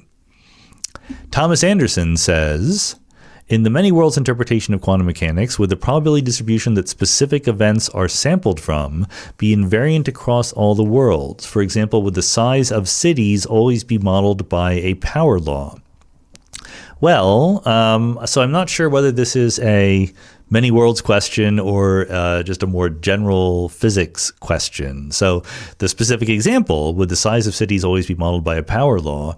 This is a feature of higher level emergent systems that is studied under complexity theory, right? Nothing specific about the lower level laws of physics. So, often people give the examples of the laws of economics, right? Does the law of supply and demand, would that hold in an alien civilization that didn't have the same sort of history and ideas that we did? Arguably it would, or for that matter, something like Darwinian evolution. Perhaps the rules that you talk about power law distributions of cities or symbols in an alphabet or something like that. There are good reasons why these kinds of law-like behaviors are very, very generic across very, very large sets of different circumstances. Now, are they generic enough that I can guarantee you that they would hold in every world in the many worlds interpretation of quantum mechanics? That's a ambitious question, so I can't really say that with confidence. But I do think that given relatively similar conditions and laws of physics, but some differences at the small scale levels of initial conditions or things like that, that you would tend to get certain features being more or less universal in different worlds. That would be my guess. I don't have a theorem or a proof that that's going to actually be true. Alan Lubell says, you've said that if the universe does in fact last for infinity, that it does not necessarily mean that all humans within that universe will live again. And you use the example that you can create a system of numbers that never repeats in an infinite universe, but aren't numbers themselves. But here's the question. Aren't numbers themselves not necessarily real? Because one can argue that math is a human invention to predict patterns in the universe and not really part of the universe. So if this supposition is valid, could you give other examples of humans in the universe never repeating in an infinite universe? Sure. The example of the numbers is just to remind you that there's a difference between a set being infinitely big and a set repeating over and over again. There's a mathematical property behind what's going on. If you have any infinite amount of time exploring a space, and that space is finite in size, and you never stop, then you will repeat over and over again. That's basically the Poincare recurrence theorem in some sense. So Poincare proved a theorem that will happen. But it is a postulate or a premise of the theorem that the space of possibilities is itself bounded, is finite. If you have, two particles moving in empty space with no interactions between them, they will never repeat a configuration. They will get closer to each other and then they'll get further away from each other, and they're never going to come back and do the same thing over and over again. So it's just a mathematical example that, lasting forever does not mean repeating. At the level of physics and the real world, this is extremely plausible. We think that it is plausible that our universe has a positive vacuum energy. It will expand forever. Again, I'm not saying this is true. I'm saying this is plausibly true. It will expand forever, and what happens is stars burn out and fall into black holes and evaporate away eventually into nothingness, and we're left with empty space forever. In that empty space forever, there's no reason for human beings to ever reappear. The universe just doesn't come back to that initial state. It depends on the details of the laws of physics, which we don't know. So it's absolutely possible that there are laws of physics, that the correct laws of physics say there will be repeats, but you can't just argue from that from just the statement that the universe lasts forever, even if that's true. A Short Distance Ahead says, what I think I understand is that in the many worlds interpretation, each time there is decoherence, it creates different branches of the wave function, orthogonal, non-interacting universes. What I don't understand is whether those universes are in a completely new space-time or in the same space-time. Since we don't have a clear understanding of how quantum mechanics and relativity work together, wouldn't it be possible that those branches are all in the same space-time and still contribute to gravity? And if so, wouldn't those branches be candidates for what we call dark matter energy? Short answer is no, they would not be candidates. Look, I mean, of course it's possible. You all know that anything is possible, but that's just not how many worlds works. The space-time it's not that the worlds are in space-time. It's that each world has space-time in it, or even better, each world is separate. Okay, in the many worlds interpretation of quantum mechanics, they're non-interacting. That's what non-interacting means. Non-interacting includes interacting via gravity. And each world describes an emergent spacetime separately in each world. So yes, if you have a very different setup where you have a single spacetime with many parallel worlds, like you can have, for example, in brane theory, in string theory, brane theory, BRANE, you can imagine multiple parallel branes. And in that case, if those branes are more or less fixed in distance between each other, the gravity from what's going on in one brane can absolutely leak into other branes and look like dark matter or dark energy. That's absolutely possible. It's in no way an attractive theory. It's much easier just to have particles that don't interact electromagnetically here in our universe. That's really just not that hard to do. So you don't need to work all that hard. And remember, the very roughly speaking, 5% of the mass density or energy density of our universe is ordinary matter, 25% is dark matter. So they're different by a factor of 5, okay? Whereas the number of universes in many worlds is much bigger than 5. So even numerically, it doesn't quite work out that you would expect that even if somehow there was an effect, it would look like what you and I know as dark matter and dark energy. Finally, the dark matter behaves differently than ordinary matter does. It clumps in different ways, right? Namely, it clumps very little and only because of gravity. Whereas ordinary matter has dissipative phenomena like emitting photons and forming molecules and things like that. So that's why all of the stars and gas and dust fall to the center of a galactic halo, but the dark matter is spread out in a puffy cloud throughout the halo. So if what we think of as the dark matter were really ordinary particles, but on another branch of the wave function, we expect their behavior to be more or less the same, but it's not. So that kind of proposal, people have thought about this stuff. It just doesn't quite work out. Prahas David Nafisian says, can you compare and contrast your ideas for the physics of democracy with Isaac Asimov's character Hari Seldon's Psychohistory, found in the Foundation trilogy? An AI overview in part says psychohistory combines history, sociology, and statistics to foresee societal trends, though it falters with unpredictable individuals. Furthermore, it is a science that uses advanced mathematics, akin to statistical mechanics for societies, to model and predict the behavior of vast groups of people.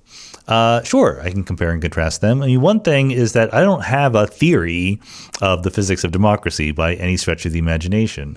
I'm trying to write a book aimed at a popular audience that kind of mixes and matches various ideas from physics with different contexts in government and society and things like that, in particular in democracy. But there's no one cure-all, catch-all, big picture thing. It's like, let's think about phase transitions and voting theory and all these different kinds of things that might be related.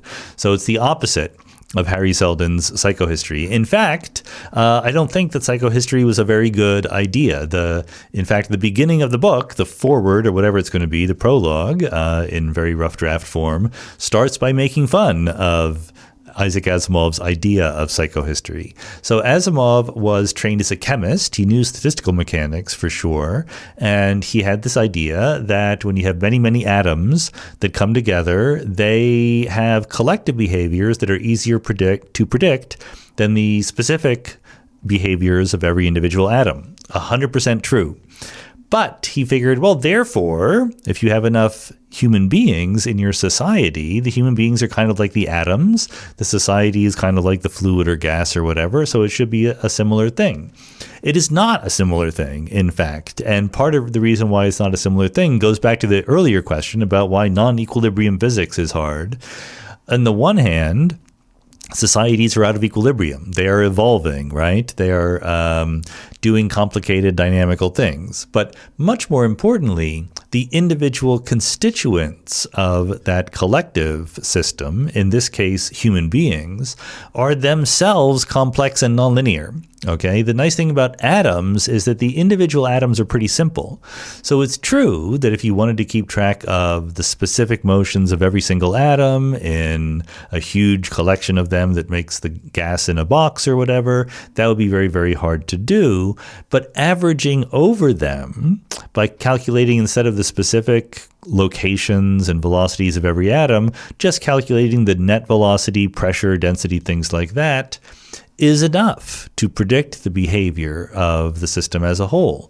But that idea that you can just average over things and that's good enough to predict what's going to happen is not universal, is not necessary, is not going to be relevant when the individual subsystems, when they interact. It's nonlinear. When two atoms interact, you don't need a lot of data to tell me what's going to happen next. When two human beings interact, all sorts of things can happen. And furthermore, chaos theory comes into the game as well. The interactions are nonlinear, which means a small deviation in what the individual constituents do in their initial conditions can lead to a wide variation in what they actually end up doing. Now, this nonlinearity, unlike the case of fluid mechanics, this nonlinearity sort of percolates up to the collective. So because the collective is something very far from equilibrium and is subject to chaotic dynamics itself, in principle, you can have a very tiny change in the behavior of a person or two people in a society that leads to dramatic changes, not just in the behavior of that person, but in the behavior of the whole society. Okay, so it's kind of the opposite of what Asimov was counting on. What Asimov figured is that if you had enough people, if your society was big enough, you could be able to make detailed predictions for what would actually happen. Of course, he actually cheated. You know, if you've read, I don't want to spoil it, but of course, it's only an interesting story when the predictions go wrong, of course, for various reasons. It's very much like his laws of robotics, right? Asimov had the foresight to see that we're going to need some laws of robotics. He set them down. But people sometimes act like, okay, those are the right laws of robotics. They clearly didn't read any of his stories. Like every single story is the laws of robotics not being enough to tell the robot what to do. Likewise, psychohistory goes wrong in all sorts of ways because there's always exceptions to the assumptions that you make. So what I'm after is much less a theory that would predict how society is going to evolve into the future and more a set of tools for understanding what kinds of things can happen. I'm not sure that aiming for a specifically predictive theory is even a good idea in this case, but maybe some stochastic set of, understanding what the space of possibilities is like would be a useful thing. Mikkel Benedson says, does Laplace's demon know the truth value of Goldbach's conjecture? Goldbach's conjecture, for those of you who don't know, says that every prime number can be written as the sum of two, every even number can be written as the sum of two prime numbers. at least every even number greater than 2. 2 is a exception to the rule. And we don't know. We haven't proven Goldbach's conjecture one way or the other. It's an unsolved problem. So Mikkel is asking whether Laplace's demon knows whether or not Goldbach's conjecture is true. So, I mean, the disappointing answer is no, because Laplace's demon doesn't exist. So then the reason why that is a non-trivial statement in this case is because the actual answer is, I don't know, it depends on what you mean by Laplace's demon. There are certainly versions of Laplace's demon that don't know the truth value of Goldbach's conjecture, because the idea of Laplace's demon is a vast intellect that knows the exact instantaneous state of the universe. So in classical mechanics, that would be the position and momentum, a very little constituent of the universe. In quantum mechanics, it might be the exact quantum state or something like that. And the vast intellect also knows the exact laws of physics. And the vast intellect has arbitrarily powerful computational ability, so it can compute what's going to happen. And then the point is that Laplace's demon can predict with perfect fidelity in a deterministic system what will happen next, what will happen arbitrarily far in the future, and what did happen arbitrarily far in the past, if it's a closed system or if it's the whole universe, okay? So there's kind of a minimal version of Laplace's demon, which is exactly that and no more. All Laplace's demon knows is what the state of the universe is and what it was and what it will be. That's it.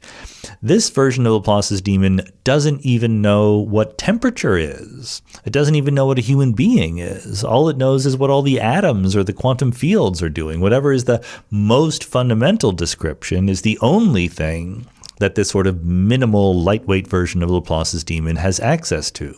So certainly Laplace's demon doesn't know the truth value of mathematical conjectures or principles. Laplace's demon doesn't, this version of Laplace's demon doesn't even know that 1 + 1 = 2, much less Goldbach's conjecture, because all it knows is the physical universe and what its state is. That's all, okay?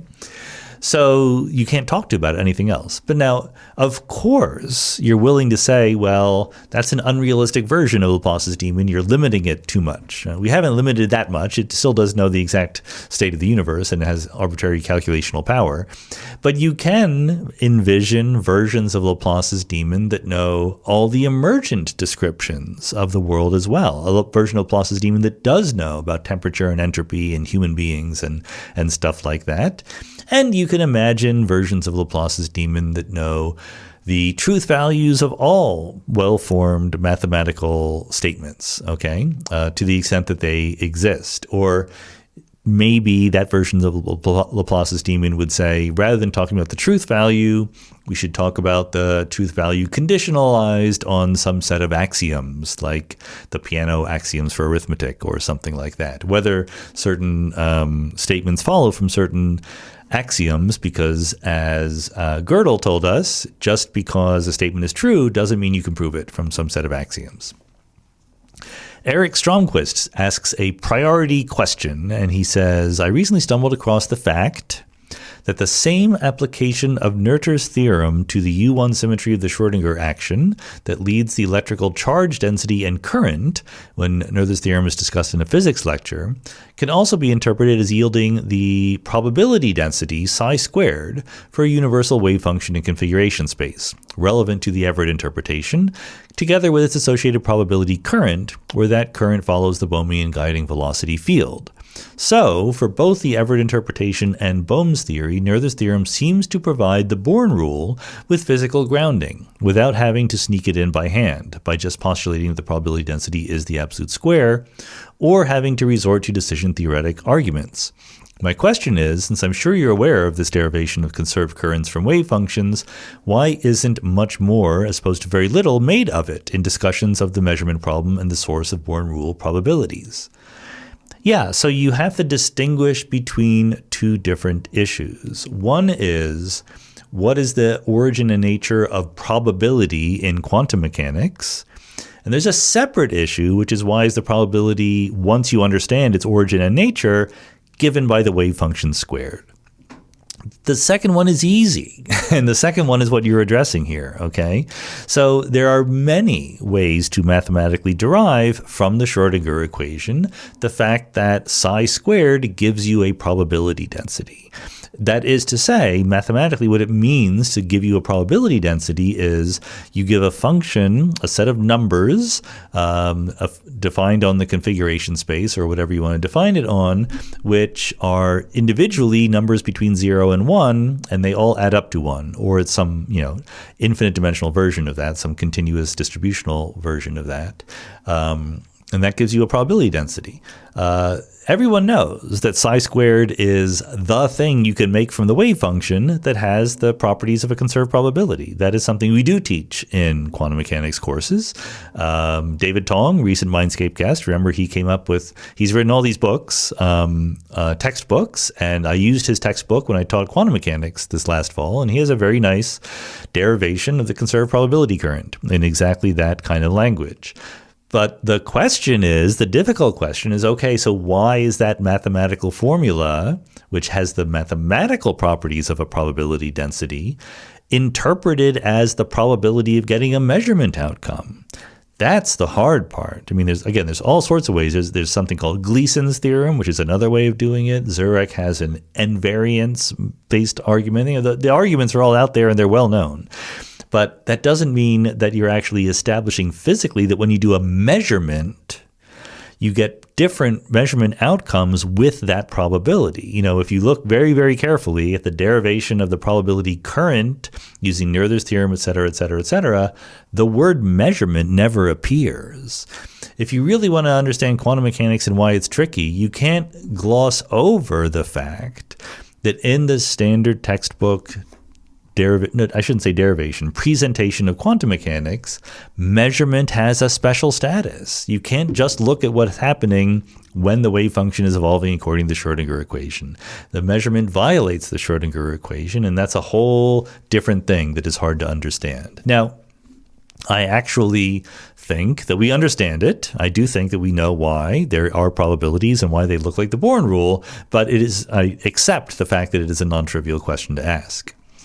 Okay, we've reached the end. Last question comes from Anonymous, who says, my wife and I have graduate level education at U.S. universities and 2 freshmen in high school. So I presume you're saying that they are you 2 freshmen in high school, that your children are freshmen in high school. I presume that's what's being said. Anyway, frankly, I'm still paying student loans 20 years later. As we prepare for high school graduation and what comes next, we can't imagine our kids not going to college, even as we aren't sure how we'll pay for it all. I recall those years in my life as the most unencumbered, a period in which I was able to pursue intellectual and social interests to my heart's content. Also, the time when I fell in love with ideas and learned compassion and empathy for others. Our kids have some practical doubts about what further education could provide for them in admittedly uncertain times. While I don't disagree with them, I feel that there's more at stake than just their career paths. You've seen a lot of students through the later stages of their education. How would you sell high schoolers of today on further education, or would you? Has your opinion on this evolved over time? Well, a lot of this, it's a great set of questions here. A lot of this was addressed in my holiday message on the romance of the university, but not all of it. So what I tried to address in that little message was why a university education is important and useful at the level of fundamental values, not just at the level of earning money, okay? Forget about training for your job. I think that there's a lot of reasons why university level education is special and valuable. And the short version of it is because it prepares you to open yourself up to other things. It gives you a grounding in being able to think about things in different ways and being open to new experiences that you wouldn't otherwise get in a typical life history of someone, at least in the United States, or at least the people who I'm familiar with. There is something special about that time that you have as an undergraduate student. And like you say in the question, you get to devote yourself to learning things and thinking about things and addressing ideas, which is not going to be the case for most of the rest of your life.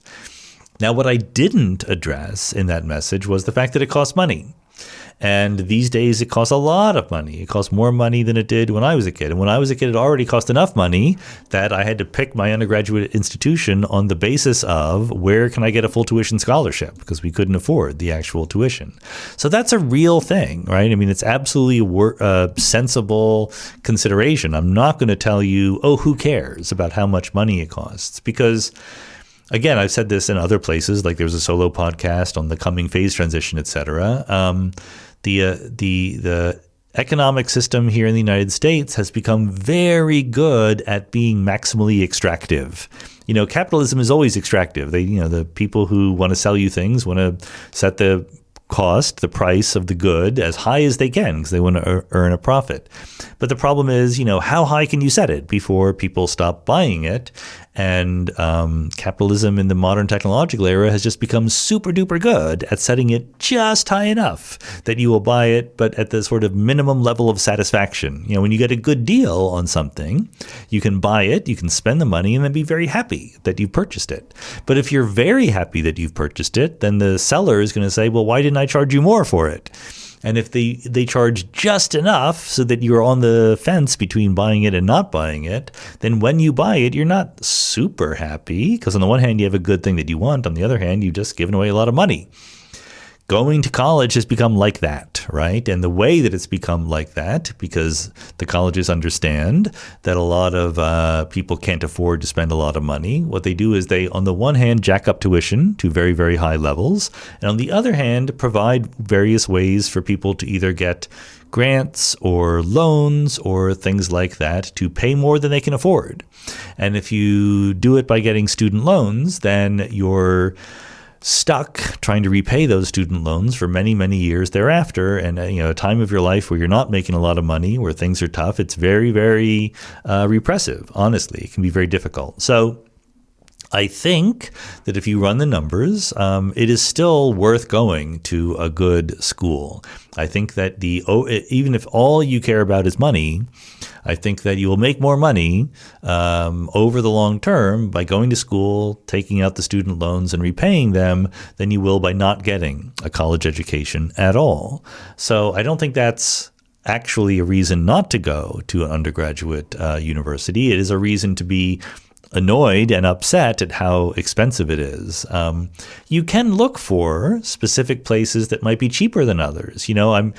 I'm a big, big believer in college education. I'm less of a big believer in fetishizing the best schools, the top schools. I think that people don't appreciate the extent to which how good of an education you get as an undergraduate at a university is much more up to you than it's up to the university. You can go to Harvard and get a terrible education. You can go to some big state school and get a wonderful education. So if it turns out that what's getting in the way is that you're only aiming at schools that are super expensive, then that's a change you can make in your utility function. It's important to go to school. It's less important which school you go to, as long as you go to one that is either big enough to be very, very diverse or small but precisely targeted at what you want as a student. And then there's other things, there are scholarships. Certain schools like Johns Hopkins have instituted programs where if you make less than a certain amount of money, if your family makes less than a certain amount of money, they won't charge you tuition. I think the amount of money is like $200,000 per year for the household. So depending on if you're really not making a lot of money, you can actually get into a school and not pay that much tuition. You still have to pay other things. There's still fees. You might take out some loans, but it's not completely prohibitive. So I would also say the only other piece of practical advice is don't decide ahead of time that you can't afford it, right? Apply, see what is available in terms of financial aid, see what the system is, see what it would really cost. That's the mistake I made because I came from a non-academic family. I didn't know what the possibilities were, so I didn't even apply to a lot of undergraduate schools that might have made it possible for me to go there, but I just didn't know.